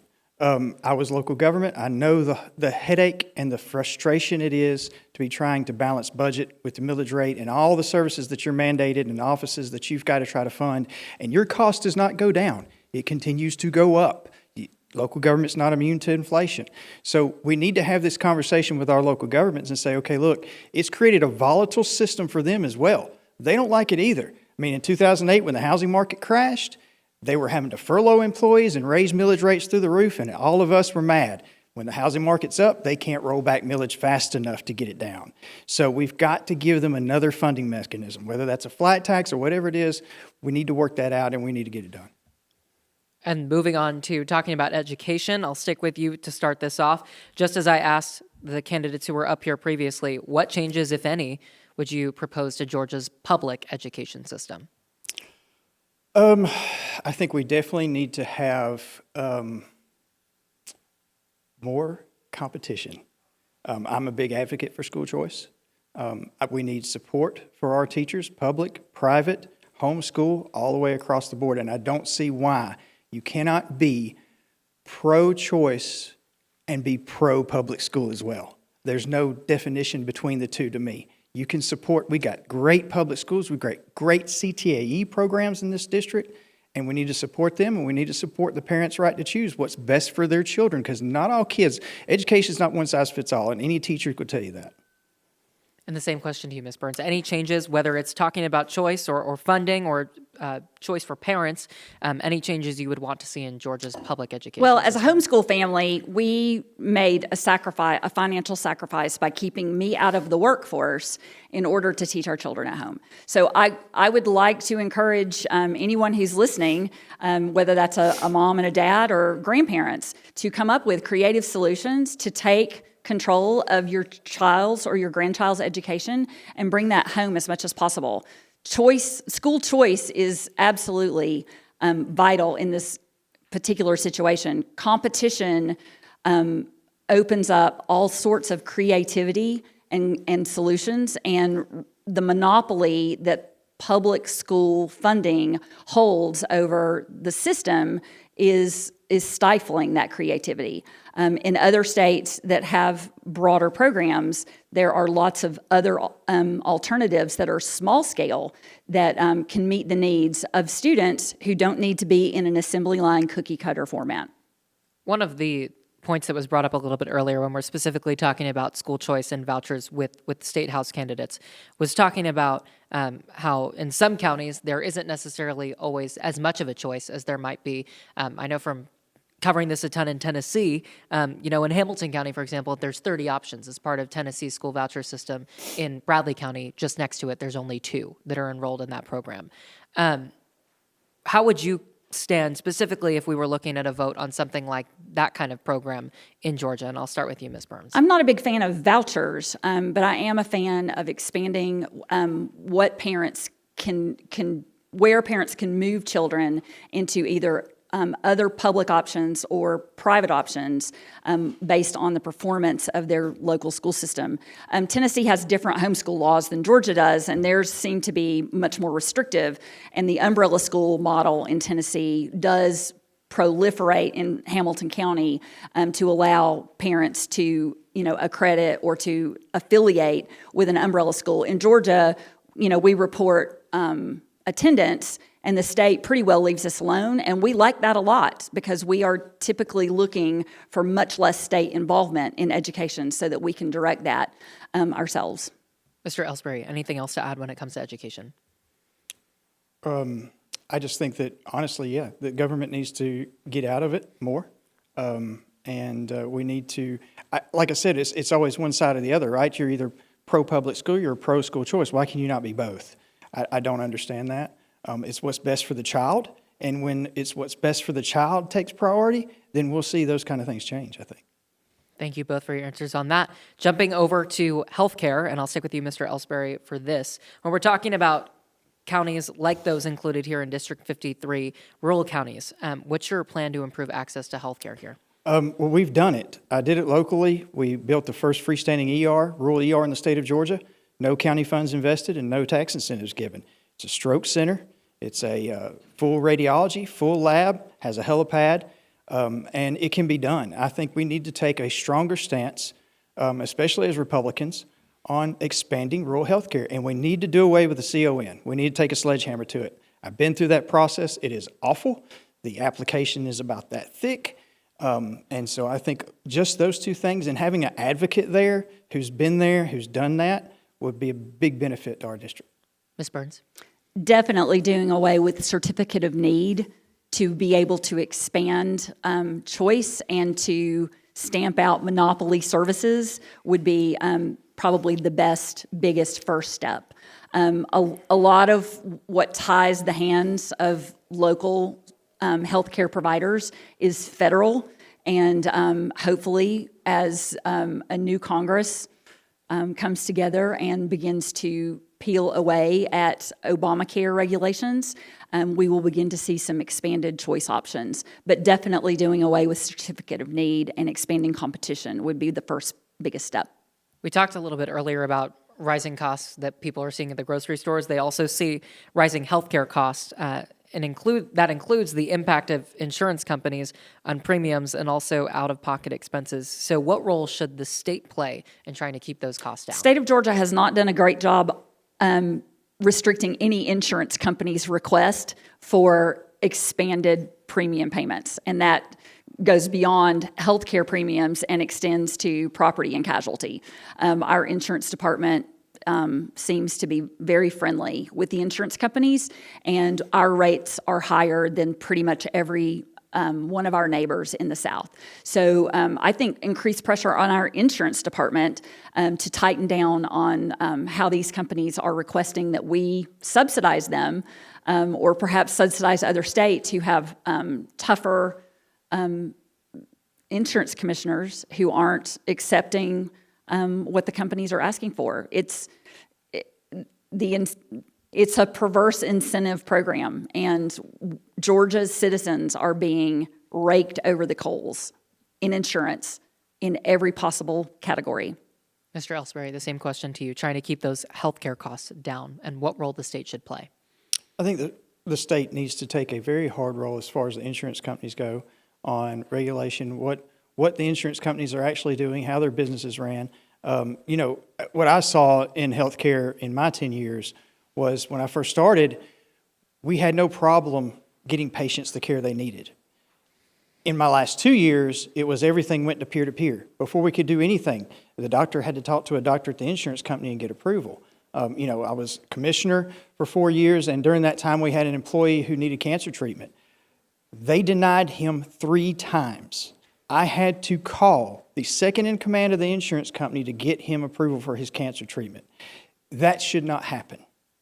And we need to take a hard stance on those kind of things. We've talked a lot, especially early in the evening, about transportation and funding to fix roads. I know you talked exactly about roads, just kicking things off, talking about your background. So I'll start with you, Mr. Ellsbury, what your priorities would be for state funding as it goes towards transportation in this region. Well, I think we need to take a hard look at the needs for our roads. We need to look. I have good relationships with Georgia DOT already, and a lot of the other DOTs across the different states. But we need to work with our DOT partners. There's a lot of bureaucracy in DOT, and that needs to be cut out. But we also need to look at the amount of investment that we're putting into our roadway infrastructure. We're not preserving it. We're putting it in, and then we're just leaving it. And there's a lot of options that we could do to make that investment last longer, and I think we need to push those incentives. Ms. Burns. Definitely working closely with the DOT appointment from Northwest Georgia, and they have been on a tour recently, at least in Catoosa County where I live, highlighting all of the areas that need particular help. We're in a fast-growing part of the state, and we need to have an advocate in Atlanta that is putting real concerns in front of the Appropriations Committee in a way that prioritizes us over other areas that might have a different approach. And so definitely getting the DOT on board and its contractors and showing the appropriations folks how important we are. And my next question, another thing we've talked a ton about expanding and whether we should expand rural infrastructure like water and sewer systems. Obviously, water continues to be the talker in this entire area of Northwest Georgia. How should the state support rural infrastructure like water and sewer systems? Definitely, from a water perspective, providing grants to local utilities to be able to efficiently and effectively filter and treat water.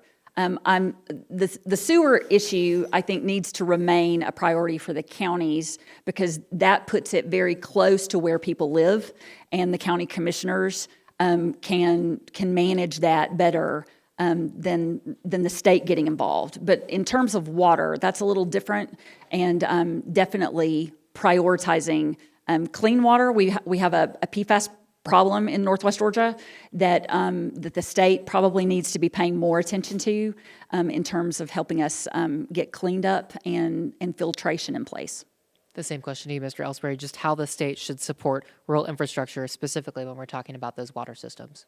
Yeah, so most of your local governments fund their water infrastructure, sewer infrastructure with either a SPLOST or CDBG, which is Community Development Block Grants. One of the issues that I take with CDBG and the way it's set up with the state is rural counties and cities have to compete for those funds. Metro counties and cities for a certain population do not. That needs to be reversed. We need to see more funds being sent to rural Georgia, and the counties and cities that have plenty of funds to be able to do it, who garner a lot more SPLOST funds, can compete. I think that would definitely help. I also think that making sure that we support our water systems, because we definitely, I agree, we have a big time PFAS situation. And it's going to get larger, I'm afraid. And I think if anything, if the state wants to take a hard line on anything, it needs to be looking at that and remediation and cleaning on helping counties and cities get that done. Moving on to some questions about public safety and law enforcement. I'll stick with you, Mr. Ellsbury, to start this off. What policies, if any, would you support to reduce crime while also protecting individual rights? We need to keep working on the situation with mental health. Our jails are overcrowded with mental health. And there is no funding for jails. For a county or city, they have to pull it either from the taxpayers or from their SPLOST and set up a SPLOST for a jail. So, and they're just overrun. I mean, and the state Representative Cameron was right. The federal mandate came off this year. That's why we saw the expansion of that new facility from the state, but they need to continue to build on that, because I know that the sheriffs that I talk to, they are drowning in issues where really it's a mental health issue and not as much a true criminal issue. The same question to you, Ms. Burns, just what policies, if any, you would support to reduce crime while also protecting individual rights? We have a $14.6 billion surplus apart from our budget. The budget's funded, and we have a $14 billion surplus, and we can't build some regional inpatient mental health facilities to take the pressure off of our local law enforcement. That makes no sense to me. So I would definitely be an advocate for building regional inpatient mental health facilities. There doesn't need to be one state hospital. Traffic is such in this state, and our growth is such that we need regional facilities, and we need those to be working together with law enforcement in order to make sure that criminals are treated as criminals and mentally ill people get treatment with dignity, which was not the case for a very long time in this country and prompted the reforms that did away with institutionalized care at the state level. And the next question I'll ask you both, moving on to Second Amendment rights, we ask the same of state house candidates. What is your position on gun rights in Georgia? And Ms. Burns, I'll start with you. Shall not be infringed. Over to you, Mr. I'll Ellsbury. have to echo it, shall not be infringed.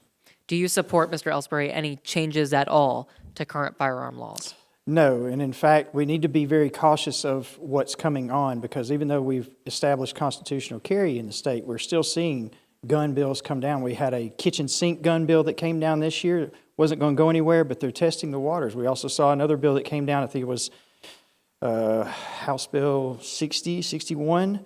It would have made anyone who had a firearm in their home carry $1 million worth of personal liability insurance. It didn't go anywhere, but we're going to keep seeing those kind of things, so we need to be cautious and be aware of it.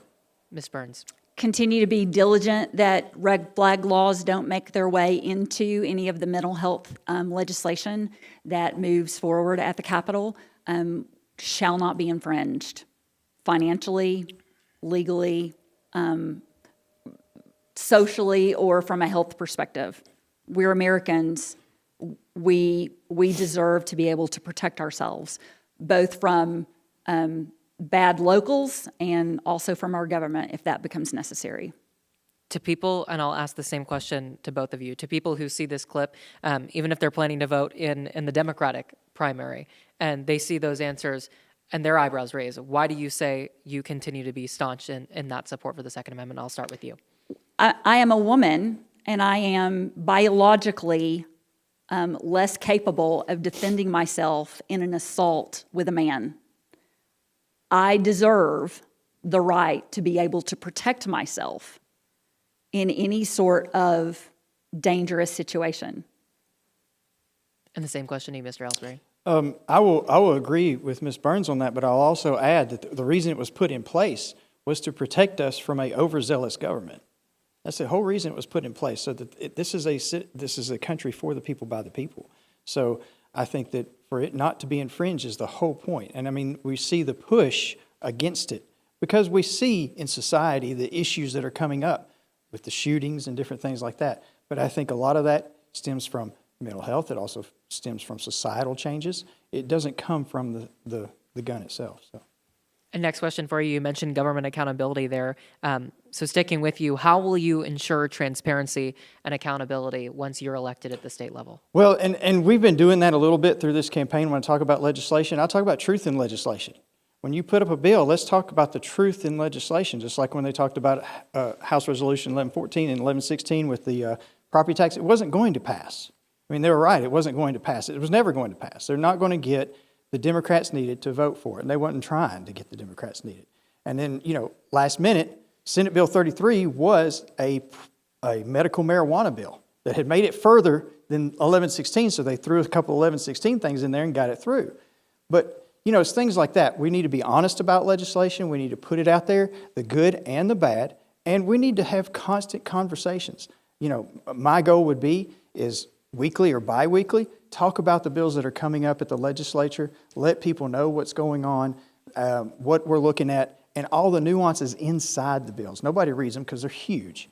I mean, 1116 was 26 pages. So, we need to educate and educate thoroughly, not just say that, hey, we cut taxes, you're welcome. And Ms. Burns, the same question to you, how you would ensure transparency and accountability at the state level. One of the things I really appreciated about Marjorie was that she would take the time to break down the different factions when she would come and talk to our party operations as it related to policy at the federal level. And being truthful about who benefits, who's opposed, and what it all is actually supposed to accomplish would be a huge step forward in state legislation. I have worked all over this district with people who are actively involved, committed volunteers with the Republican Party for the last 12 years, and lots of those folks are citizen lobbyists down at the Capitol on a number of different policy fronts. I intend to have county-based kitchen table or kitchen cabinets, as Ronald Reagan used to call it, to help me as a legislator put forward the right kind of bills for our area, but then also to assist me in communicating with the local community about what a bill is about, why we're for it, why we're against it, and what it intends to accomplish, and what the unintended consequences of legislation could be, because those are sometimes much more important than the stated consequences. I'll get to the redistricting conversation in just a second, but first, Ms. Burns, starting with you, should election laws as they currently stand be changed any further, yes or no? Yes, we should have one day of voting. We should not have, you said you're going to ask the redistricting questions in a minute. Let me lump it all together. If we weren't already in the middle of early voting that extends 3 weeks because Metro Atlanta demands extra time to be able to go to the polls, we could be in a situation to comply immediately with what the Department of Justice is going to determine is an unconstitutional congressional map for the state of Georgia. If we had 1 week of early voting, if we had 1 day of voting, we would have 3 weeks to decide whether or not we needed new maps. Governor Kemp could call the special session, everybody could get down there, approve something new, and things would shift, and we would be in compliance with the Department of Justice. As it stands now, 3 weeks of early voting, completely unnecessary, unrestricted, no excuse, absentee, paper balloting, definitely SB 202 tightened a lot of that up, but we still have way more voting space. And that's not even touching on the Dominion system and its flaws, shortcomings, and its ability to be hacked. We definitely need a major overhaul in voting systems in Georgia. Those are not electronic in nature, and we definitely need to shorten our time frame. But you, with voting, as you mentioned, already underway early, you don't support any change for the election that's already underway. I don't know that I agree with that position. I might support it. I mean, I understand it was a pandemic, but the governor and the Secretary of State unilaterally suspended the presidential preference primary in the spring of 2020 when it was determined that COVID was such a danger to society that we didn't need to go and vote in public anymore. And, the rise of paper ballots soon followed. So I don't know that we couldn't suspend congressional. We've got local races, we've got state and House races, state Senate races. Those are not going to be impacted. Congressional races should definitely be evaluated, and I would be in favor of the governor making that move.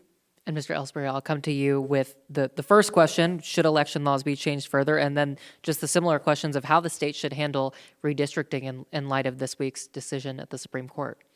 Yeah, so paper ballots, 1 day voting, absentee for veterans, sick and infirmed. That's kind of my stance, always has been my stance. I think that we need to go back and look at who pays for elections. We do. The taxpayers do. Your counties and cities pay for those elections, And so all those poll areas, all the staff, it costs a lot of money. When you have extra special elections and all this other stuff like we're going on right now, budgets are out the roof.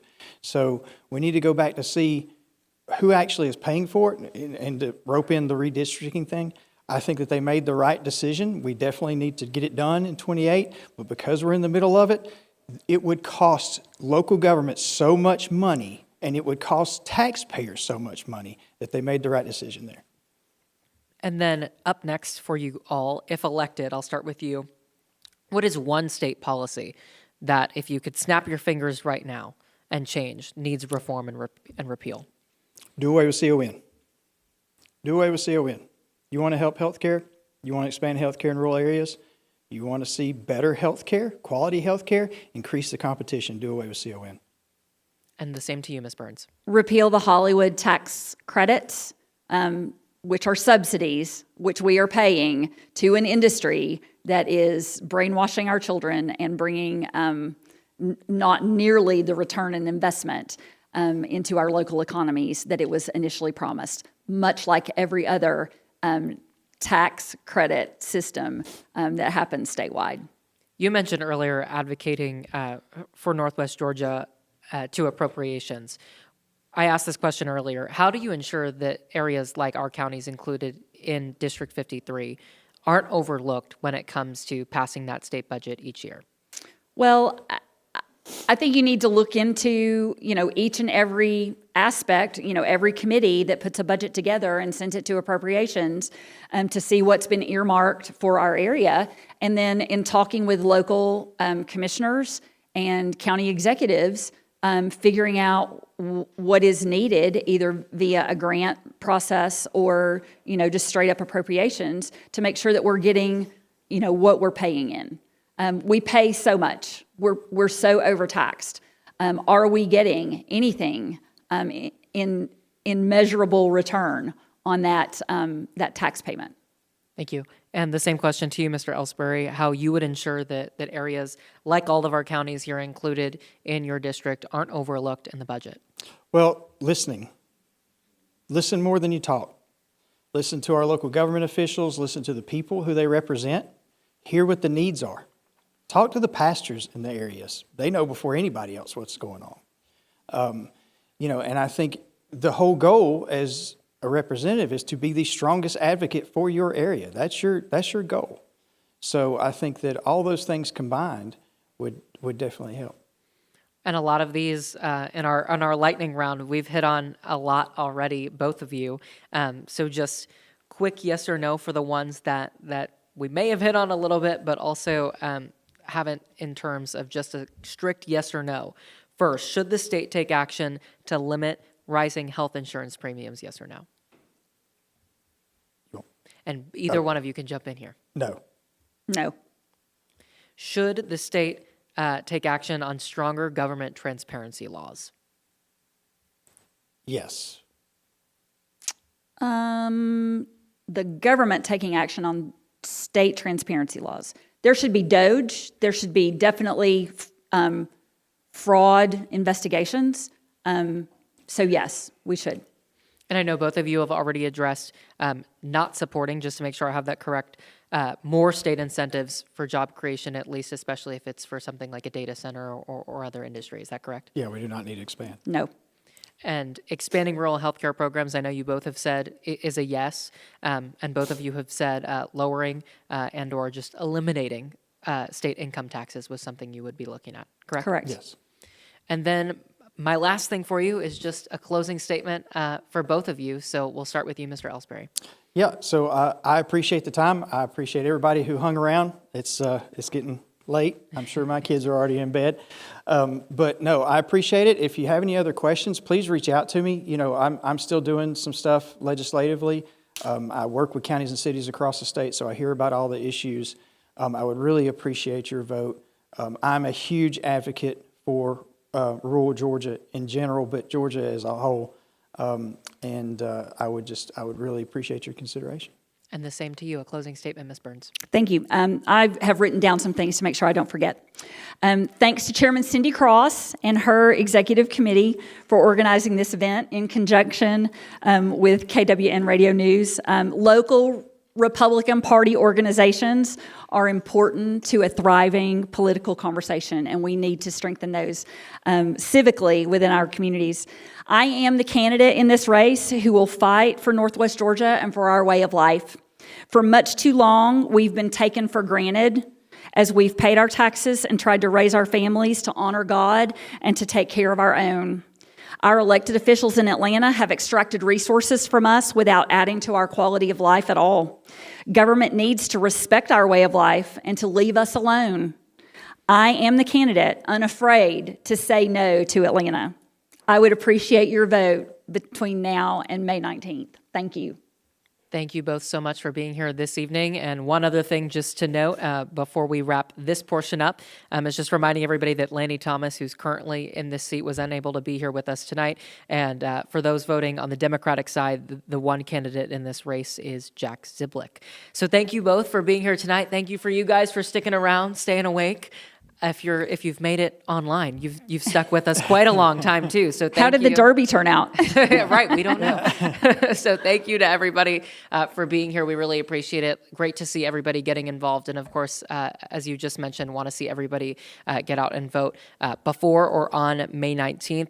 And you can stay informed with KWN, also discoverdade.com. This debate, this whole clip, I'm sure will remain up on Facebook and then also end up on YouTube as well. And I have to mention that our team at Local 3 will have you covered, of course, on May 19th and leading up to that as well. So whatever hour of day it is through election night, we'll have you covered. So thank you all for being here. Thank you for having me. It's been great to be part of this. Thank you all.